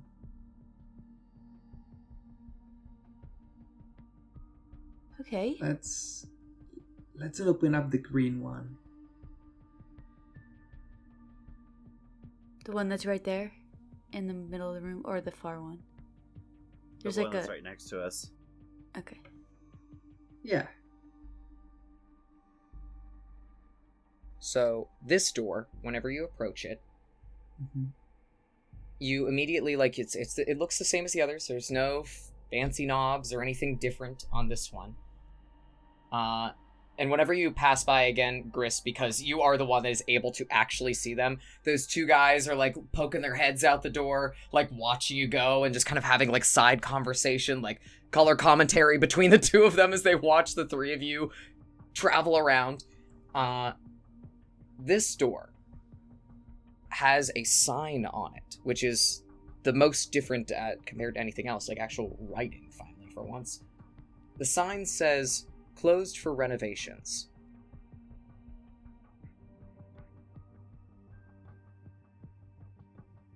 Well, that could be, a good omen or a bad one. It could be a warning sign for us to stay away for our own safety, or it could be a deterrent so that we don't find what we need. See, I feel like everything in here is so perfectly curated, so deathly well done, that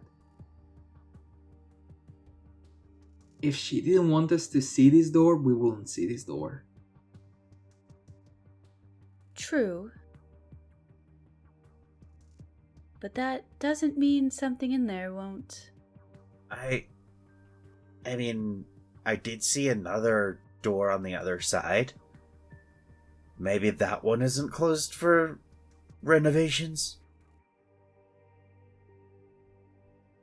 Maybe it's just this one. Maybe there's paint. Wet paint on the other side of this one. Maybe. I really don't think it's actually closed for renovations. Well, I could just go around and check. I mean, it's right around the corner. You know wanna what? Try that? I think that you should do that, Corey. I think that's exactly what you should do.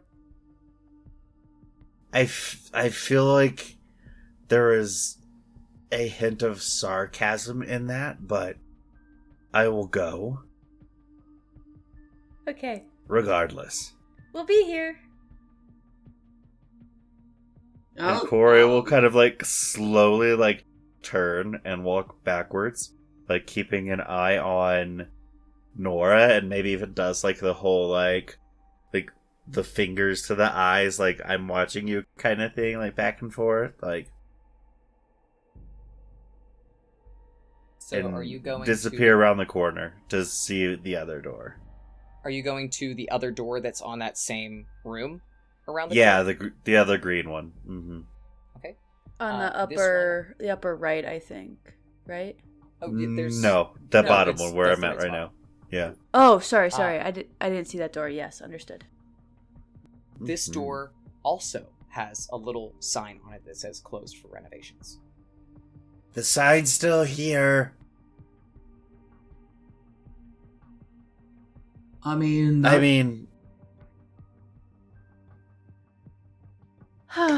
been hesitant about every door, but we're gonna have to open them anyway, so I don't know why I keep doing this.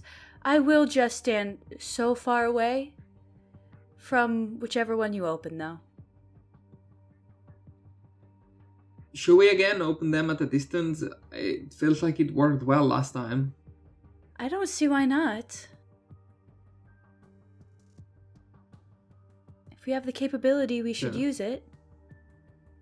We will do that again.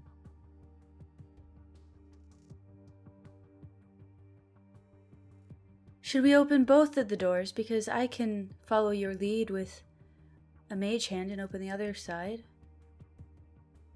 That's a super good idea. So Yeah, I mean, I could stand like the corner and look in both. Maybe, I don't know. you can see if that would work.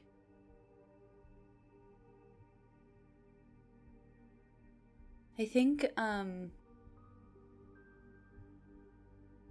Nora's what? mage hand kind of comes out of her hand in like almost like a spectral, like ghostly gas-like look, and then structures itself into a hand once it comes out of her physical form, and then will float over to the other door that Griss's mage hand is not at. Okay. So the two of your mage hands move forward. Try the door at the same time. Both doors open. Looks kind of barren in here, actually. It looks like a completely empty space. Like someone was in the process of renovating or trying to like put something else in here. Like there were things that were moved out. You can see like just from a glance in the distance, like, you know, whenever carpet has been worn down for so many times because like a bed has been on top of it or a heavy desk or something, it kind of has those indents in the floor. You can see that kind of in here too.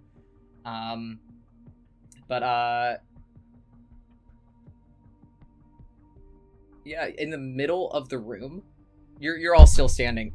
You're all still standing out in the hallway, right? Or are you going inside? I wouldn't go inside yet.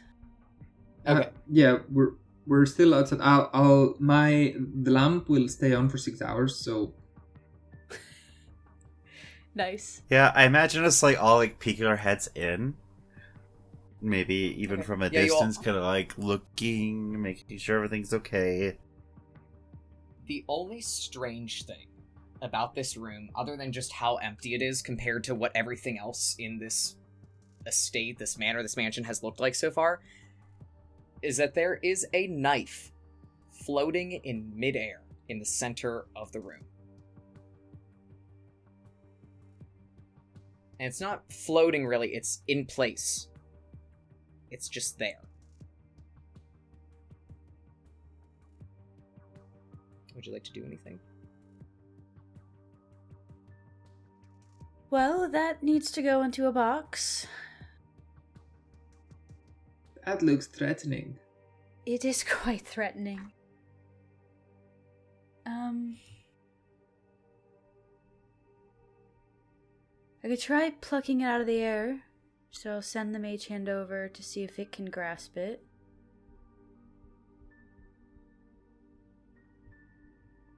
Do you want to try that? Do you want me to try that? Yeah, I mean, mine's out too, so whichever one can go and see if we can pluck it from the air with something also incorporeal.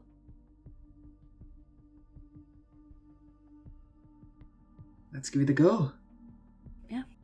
I don't think I have anything. I mean, I could just walk in and get it. Well, we'll have you do that if we can't get it with mage hand. What if I turn into a swarm of venomous snakes and went in there? Well, then you couldn't get into the air to get it, because they wouldn't be flying snakes, right? Well, they can. I can form like a arm of venomous snakes. That lift you into the air. It's a dope picture.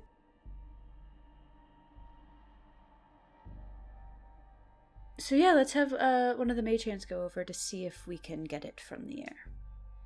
So no swarm of snakes. In a moment. Just clarifying. Okay. Can we move the boxes?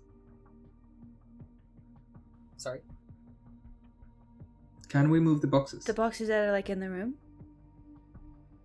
Or the boxes that are on the pedestals?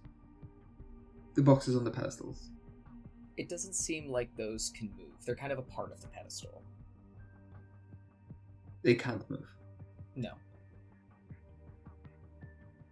And there are no, just to clarify again, there are no boxes in the room. There's kind of nothing in the room. Oh, it's not like it...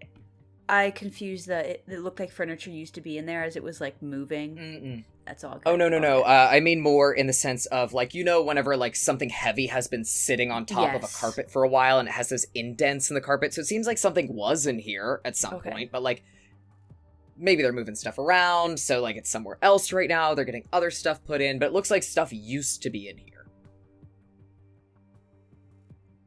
So you're moving your mage hand forward? Alright, that little mage hand, after it opened up the door, you prompt it to go forward. And it's weird because you watch it move forward, but something in the back of your little magical brain feels like there's tension as it's trying to move forward. Like, you can see that it is moving, it is going, but it's almost like it's going through. It's a little tough.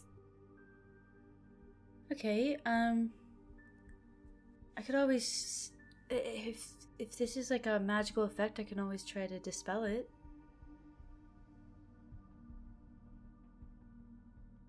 I will send my mage hand and try like push your mage hand. If I see it kind of like trembling. You move your mage hand, and it's the same thing again. It's weird because, like, you can feel it, like, in the back of your little magic brain. All of you see the mage hand, like, flat palm, like, going forward, but it's kind of like there's a tension there that you can feel, that it's struggling to move forward. So is it moving really slowly or just not moving? It's moving slowly. It's moving, though. It is going forward. You can all make perception checks. You can make perception checks if you'd like. I would very much like to. Definitely. 19. 14. 16. Gris, you are a little too lost in your own sauce to trying to figure out why the mage hand is moving in the way that it is. You're like, what's going on? You're focusing on it a little bit too hard, that you're missing out on the bigger picture. That Corey and Nora, there's something in this room. There's a lot of something in this room.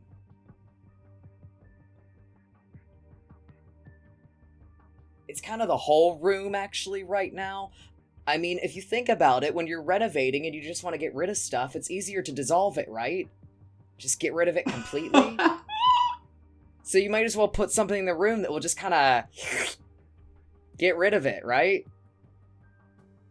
You can see this barely there, transparent kind of block that is taking up, filling the entire room.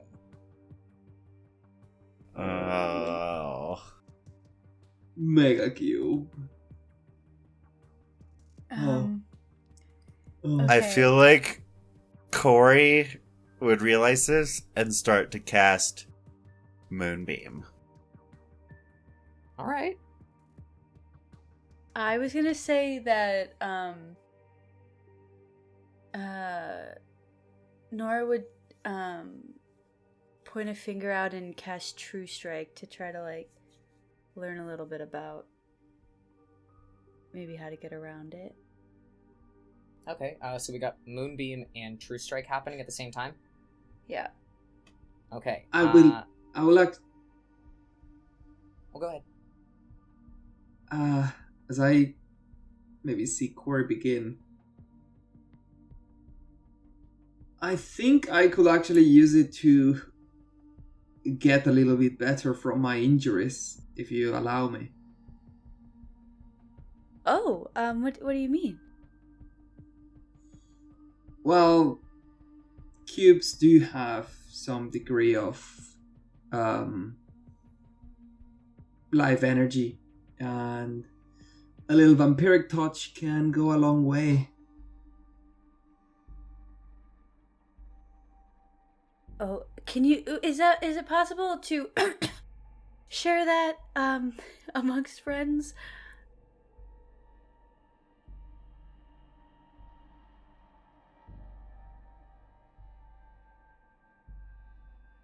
I'm being very lenient because this is a little one-shot and it's just kind of a silly goof thing, but that's a little bit too much of a stretch for me. I have no idea. I was actually asking. That wasn't me No, trying it's to a push. single. No, it's okay, it's Understood. okay. According to this, no. Okay. It's just an individual little slurp. But if it can help you, then I don't see why you shouldn't. I don't think it can get out of this room. It seems quite large, so I think we're safe if we stay here while you do your thing. Is that okay with you, Corey? Or have you already cast Moonbeam? Her hands are kind of like out, like ready. Looks over with like this like milky white sheen over her eyes and hisses real quick.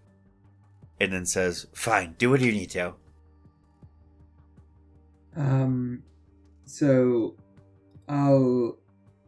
Gris will approach the surface and try and see kind of like the very transparent edge of this element, and then their right eye will turn completely dark, and shadows will breathe from their sleeves and completely cover their right hand, and my fingers will get in the shadows around my fingers will try and get right next to the cube.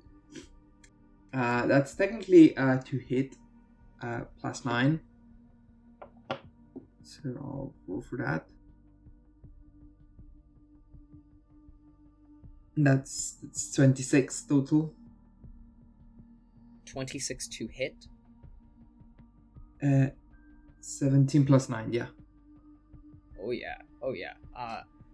Thankfully, cubes don't really move that fast, and they can't really tell when a spell is coming super well, so you just sploosh your hands right on that cube. Dead hit. Yeah, let's do some damage. So, basically, on a hit, the target takes 3d6 necrotic damage, and I regain hit points equal to half the amount of necrotic damage dealt. And until the spell ends, which is a full minute of concentration, I can repeat this attack again, on every one of my turns as an action. All right. So that's So do your damage. Do my damage. 86.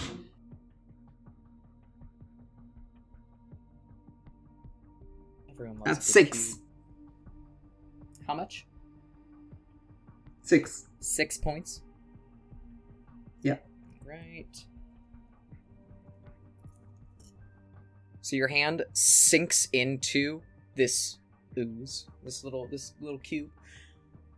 And though you try to keep your fingers kind of just at the peripheral edge of it enough to be able to touch, you have to kind of dig in some more into this weird, like, oozy jelly consistency to be able for it to actually take root. You are able to do that 6 points of damage, so then you get 3 points of HP back, correct? Mhm. Okay. Let's see here. Could you please make a dex saving throw for me? Oh no. That's 21. 21. Okay. You can feel as your fingers start to sink into this ooze that it is trying to wrap itself around your wrist and go up your arm. Just as you feel that it's trying to pull you in more, you're able to get your hand out. Little flecks of that gooey jelly substance kind of plaque off. Oh, For I'm the not sure this purposes is of gonna how work. this is set up right now, I am not going to have us enter combat just yet. This is technically a hostile creature, but it cannot move past the door. Yeah. How far at this point have our mage hands gone into it? It's ironic and maybe something that the DM put in place, but just as your mage hands are about to touch that knife, they're you kind of stop. I figured. Stop. Wow. Honestly, Corey, I kind of like your idea to see if you can get it stuck in damage, and maybe we could just stay out here while the spell deals with it. Yeah. Like a juice box. I feel like I want to be a little dramatic and sassy, but I'll just cast a spell. Why? What have I done? What am I not remembering from last night that I did that has made you have an attitude with me today? You wouldn't let me open the door. I wanted to open a door, and you were like, no. I let you... Fine. You get to open the next one then. Okay. And then she'll cast Moonbeam. And she'll kind of cast it at the center of the cube. And so you see a 5-foot radius cylinder of light kind of shoot down from kind of nowhere. And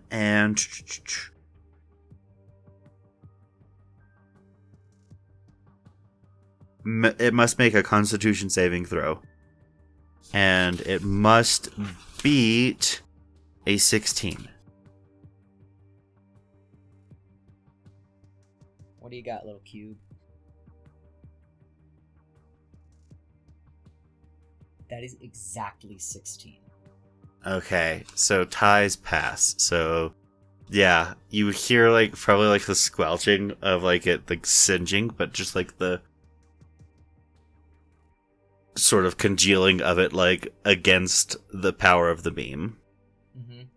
It's enough that it is damaging though, but it seems like maybe the thickness of just how much ooze is in front of you. It's hard for that beam to truly go like the whole column to really do so much damage. Maybe if you wear it down, could keep going. Yeah. Hold that concentration. Yep. But for now, what's the damage? 2d10 radiant damage. Where are my d10s?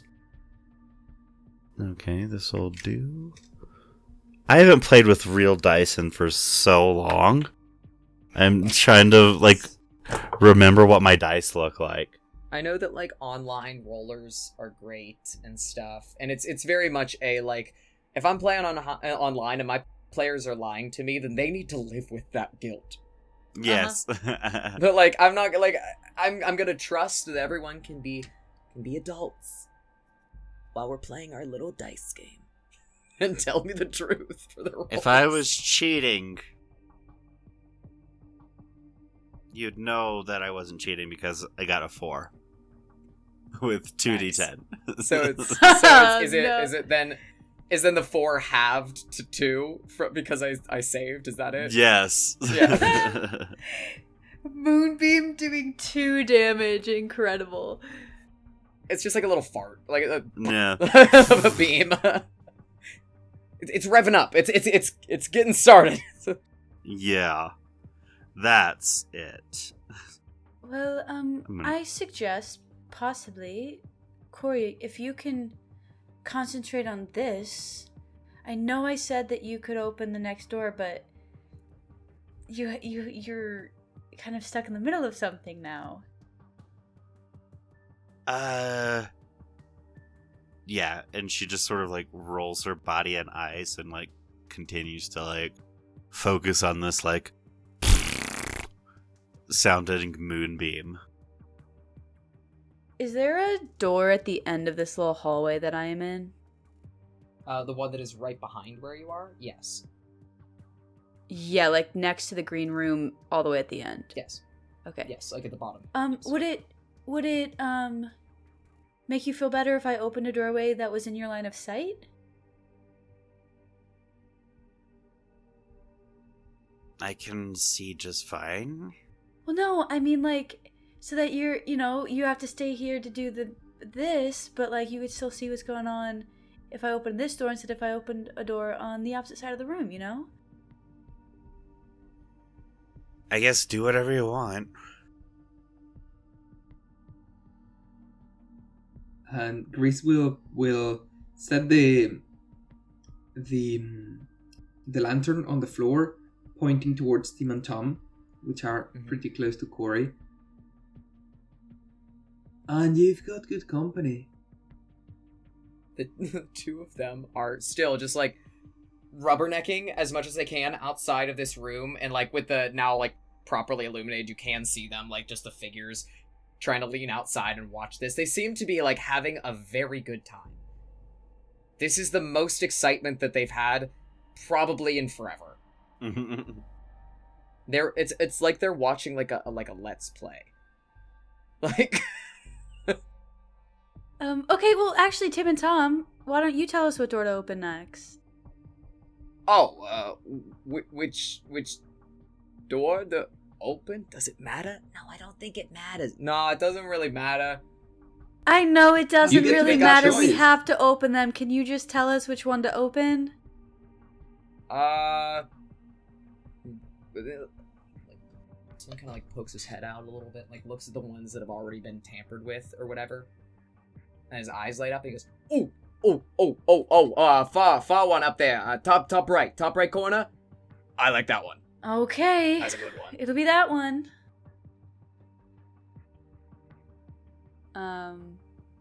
Yeah, Nora will go over. So you make your way up there. Door looks normal. There's no renovation signs or many handles on this one. I'm nervous for the amount of hit points I have to open this door.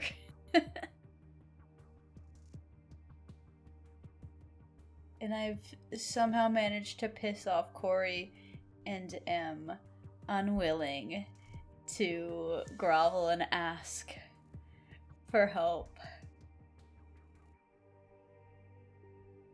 I feel like, yeah, you've pissed Corey off, but Corey's also the kind of person that's kind of always pissed off. And so you didn't really piss her off. Like, she's not really mad. Like, it's just kind of her. But I don't think default Nora setting. wants to possibly interrupt your other spell, but she walks over to that door and she looks at it, like looks up and down, finds out that it's kind of a normal door, and then she kind of like twirls back around and like puts her hands behind her back and like walks over and is like, so do you think that maybe you could find it in your heart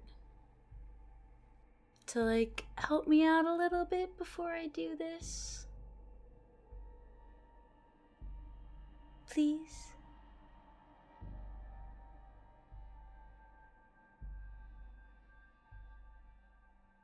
Sure. Okay, thank you. And she walks over, here, and, whispers in her ear, I hope you find some rest. And you would feel this sort of, like, energy kind of, like, coursing around you, as she casts Healing Word on you. Let me see. I have so many pages. For that one too, you can whatever level you'd like to cast it out if you want to do a little. Yeah. more boosty. How bad off are you? I have 24 out of 84 hit points. Okay, yeah, I'm gonna cast this. Let me see. Wait, where is it? I'm also not used to playing. I haven't played in forever. Where is it? I will just Google it really quick because I can't find it on my character sheet. I'll just look it up on my phone. Because you were blocking my keyboard. In the meantime, this silly goose thought that Lesser Restoration was a healing spell. Oh. Buddy. Stop. That's It's a healing okay. I was spell. wondering why you all weren't healing yourselves. Because we don't have Well- any spells. I told you to bring some healing. Well, Corey hasn't taken a lick of I damage. thought I did. The snake did. Yeah, But the Corey snake did. didn't. You're Yes, fine. the snake did. Nora has taken it all. Alright, so I'm going to cast it at a second level. So that's 2d4. Hopefully I can actually roll well.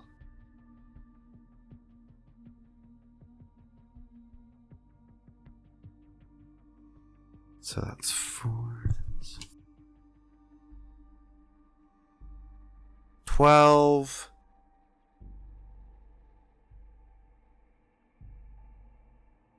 So 20. Let's see, math is hard to do.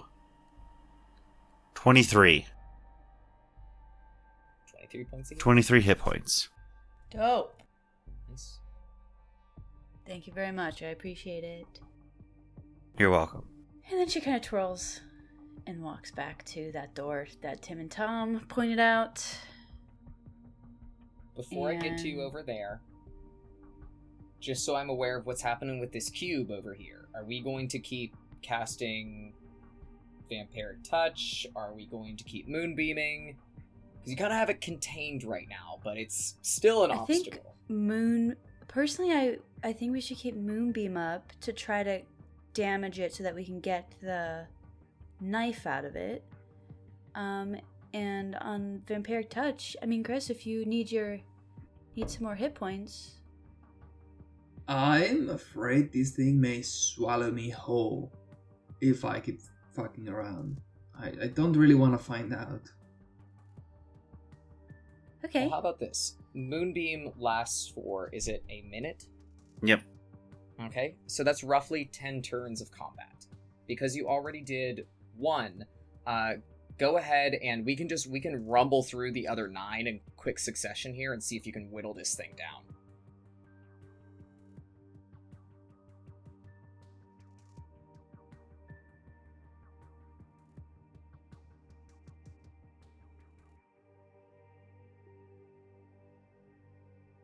This is so fun to listen to, I'm sure, as well. Yeah. Us just cobbling through. Oh yeah, for the audience. Super fun. Well- Put in some, like, elevator music while this is happening. Yeah, I'll just like speed this bit up so that we are like Cool. zooming and some elevator music. Yeah.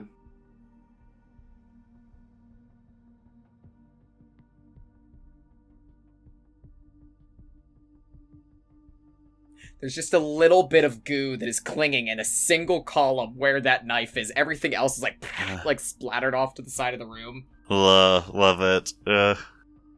Corey, Miss again. Corey, That's going to be a Corey. 10. So no save on that. That is an 18. 18. Okay, it only took 8 rounds of Moonbeam, but you have obliterated this cube. Woo! The sides of the wall still have a little bit of ooze clinging to them, but they're like kind of melty looking, and they're kind of like slowly crawling down the sides of the wall and just like sadly splatting against like the baseboards. Love it. The knife that was in the middle there just clang, smacks to the ground. Mm. I think you should have the Ta-da. honors. Fine. I'm a little tired, but I guess I can go in there. And she would sort of like, again, roll her eyes and body as she like, kind of like rolls into the room and goes to try and grab the knife. Okay. Easy enough. There's nothing stopping you now. You walk right through the room. The 2 mage hands are just kind of... It's kind of funny because the 2 mage hands that have just kind of like were stuck there are no longer stuck there. And even though they're mage hands and they are not sentient and completely reliant on whoever is controlling them, they do kind of turn to each other for a minute before disappearing entirely. Love it. A silent conversation between 2 mage hands. They've gone through a lot. Been through a lot today. But yes, you are able to go in. You are able to pick up this knife. No problem whatsoever. There's no ooze left on it. You don't get singed or anything. And then she would walk back out and drop the knife into one of the boxes on a pedestal. Tink. Same as the other ones. It swivels in place. It locks down. Bit of confetti launches out. You have 2 boxes left. Grace will look at Nora, look at Corey, point at the welcome plate.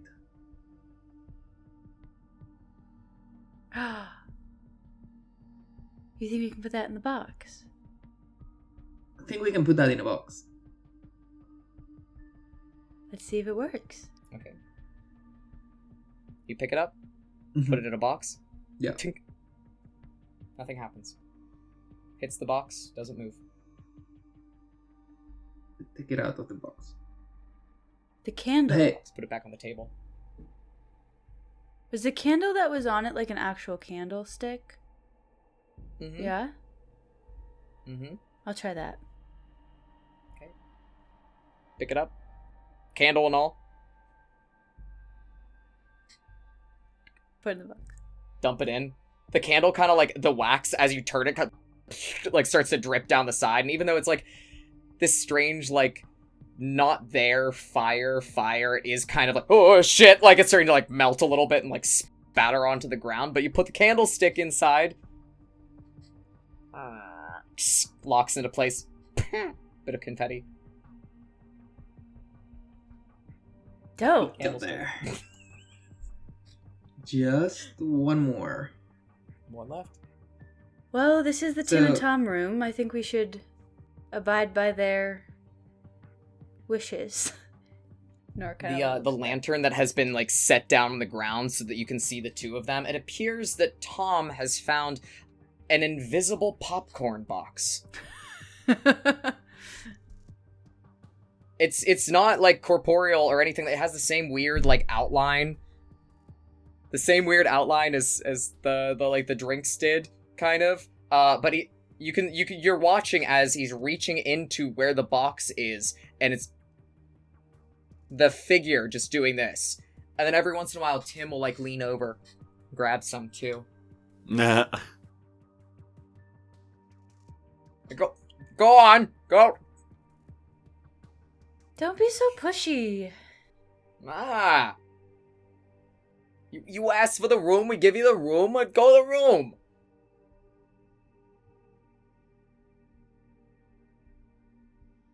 You go to the room. Corey, do you want to do the honors? I guess so. She You're the would best. take lead. Hand kind of trembling. Grab the door handle and slowly swing it open. Okay. Open it up. Inside this room is a dining table, it appears. Some chairs that are set up. Nothing is like set for food. There's no food of any kind in this room, but it would be used to host parties, you can imagine. There is a large cabinet full of like fancy, like fine plates and fancy knives and like all these other like little items and stuff that I don't really have the words for, but you're gonna imagine it right now. It looks great, I'm sure, in your mind's eye. On the table itself, there is what appears to be like a fine like plate of sorts that has like gilded like edges, like it's like this gold inlay to it. It looks very fancy, and on the plate is a little plaque, similar to the one that you found before that had a little welcome on it.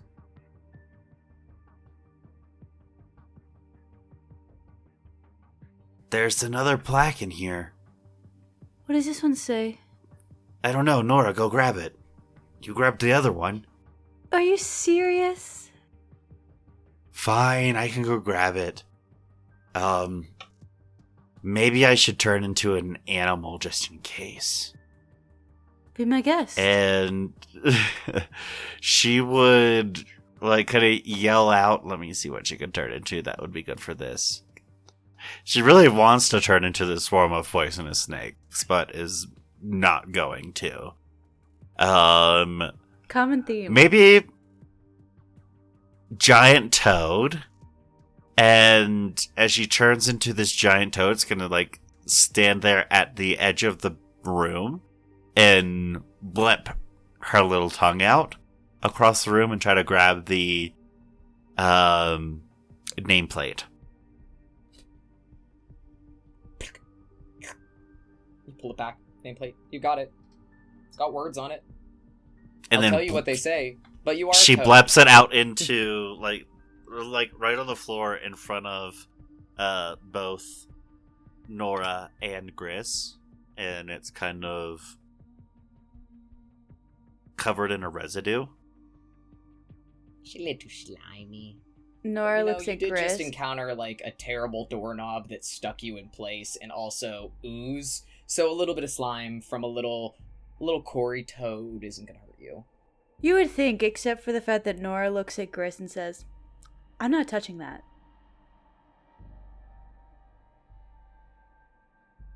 I'll mage hand it up in front of all of us. Mage hand comes back, picks it up. Oh. It's a little plaque. It says, maybe there's a reason why the guy that liked riddles liked this room the most, because it's a little riddle. I get another one.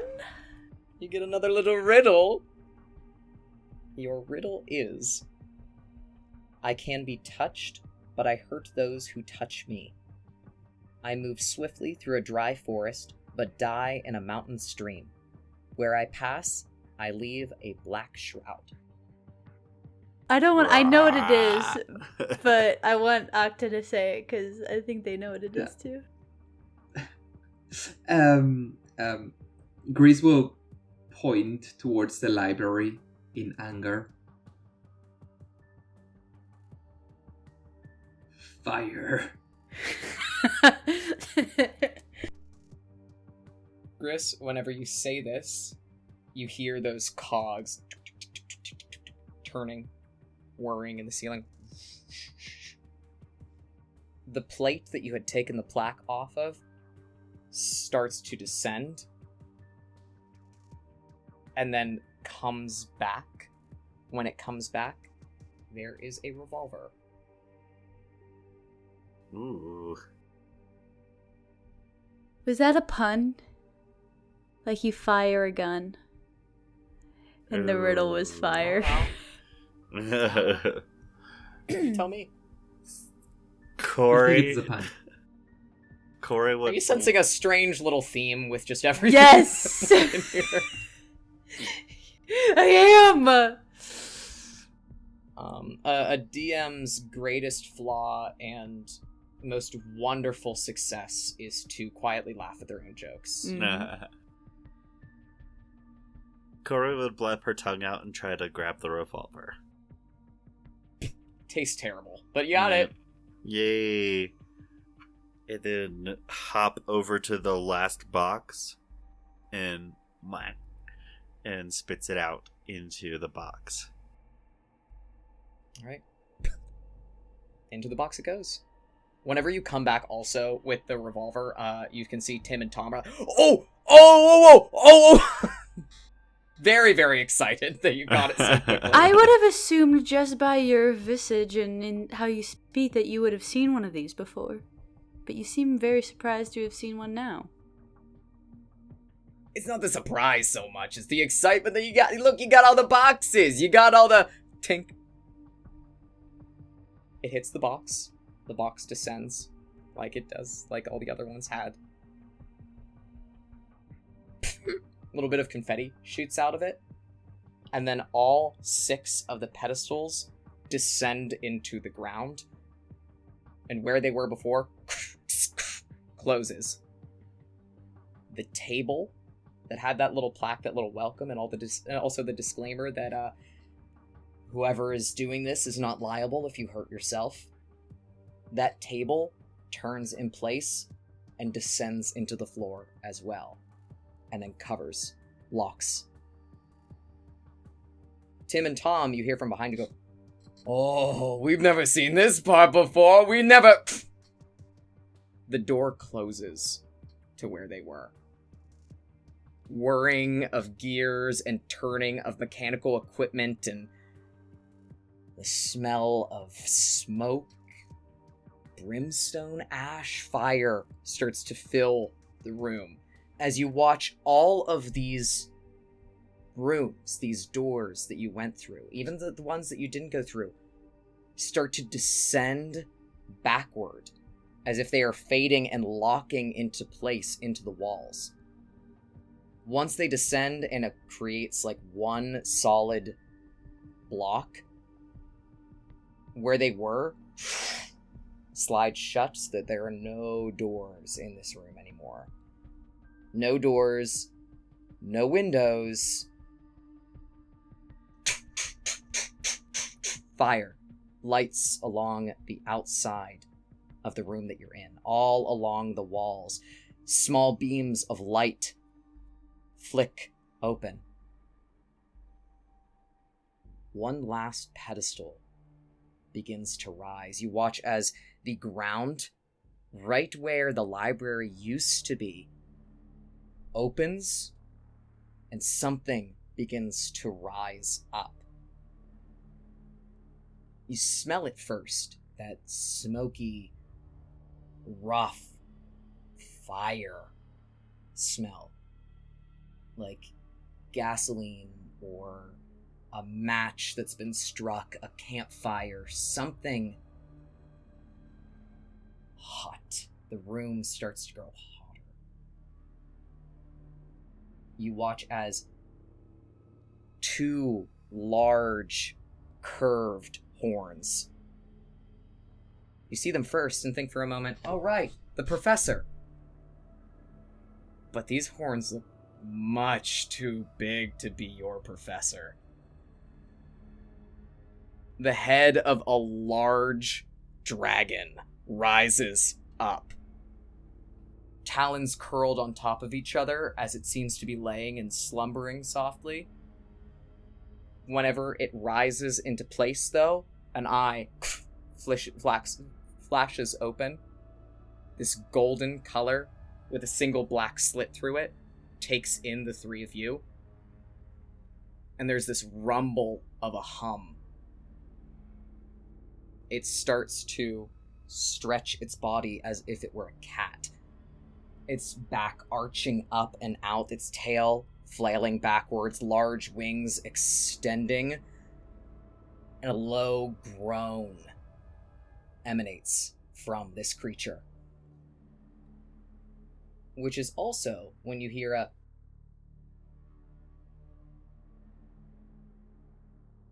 something behind you. And from the ground, on a small pedestal, you see a man with long blonde hair pulled into a ponytail in the back. Bit of a cocky-looking grin on his face. An instrument strapped to his back. It looks like a guitar of some kind. Rubbing his hands together. Hey guys! How's it going? Oh, you figured it out. Oh, this is so great. Oh, isn't this so... Holy shit, what's that? And you see your friend Ven behind you, pointing at this giant dragon. Oh no, I thought that the room, like it's called an escape room for a reason. Like I rented it out. I thought this could be like a really, really fun time but we're supposed to escape from it. There's no... Did I miss something?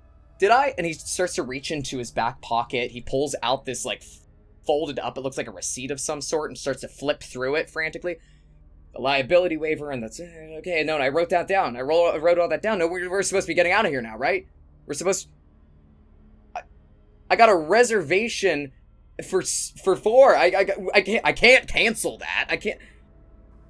And Corey just walks over to Ven, just grabs his shirt in a bunch, says, "What did you do?" Surprise! And as he says this, the groaning of the dragon that is behind all of you, you hear this low rumble of a chuckle, almost this.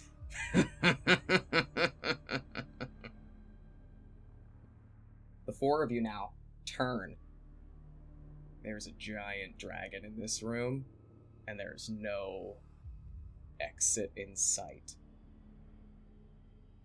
And that's where I'm gonna cut it for today, and we're gonna pick this up next time.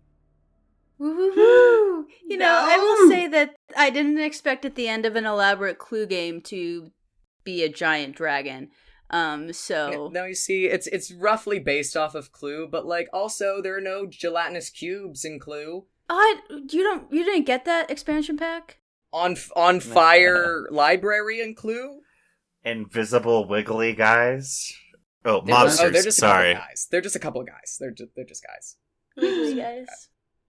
They're just having a drink. They're just you shocked them. You surprised them. The Wigglers. Well, thank you, Mads, for taking us on the first half of this journey. That was a lot of fun. You're welcome. Yeah. And loved it. I am very excited to see what happens on our next little part of our Mads' Modern Magical Life 2-shot. Woo, woo, woo, woo, woo, woo. I'm happy we're pretty good for spell slots. Kind of. Yeah, none of us are using like any spells this whole time. You did save them, and also you have a 4th party member with you right now. We do. Seems like he's in on it too. Whether this was planned or not, he's here. I'm still not entirely sure that we're not talking to kind of like his girlfriend or something. And he's just continuing to fuck with us. He is a bard. I don't know what he gets Mhm. up to. Bard's gonna bard. This is like a Shrek situation. It's a bit of He an does have ass. donkey energy about him. Yo, there it is. Yeah. Oh, this was a lot of fun. I love this kind Thank of you game. all for spending your evening with us at Queer PG. And Yes. we shall pick it up again. See you next week. But for now, bye everybody. Bye-bye. Bye. Bye.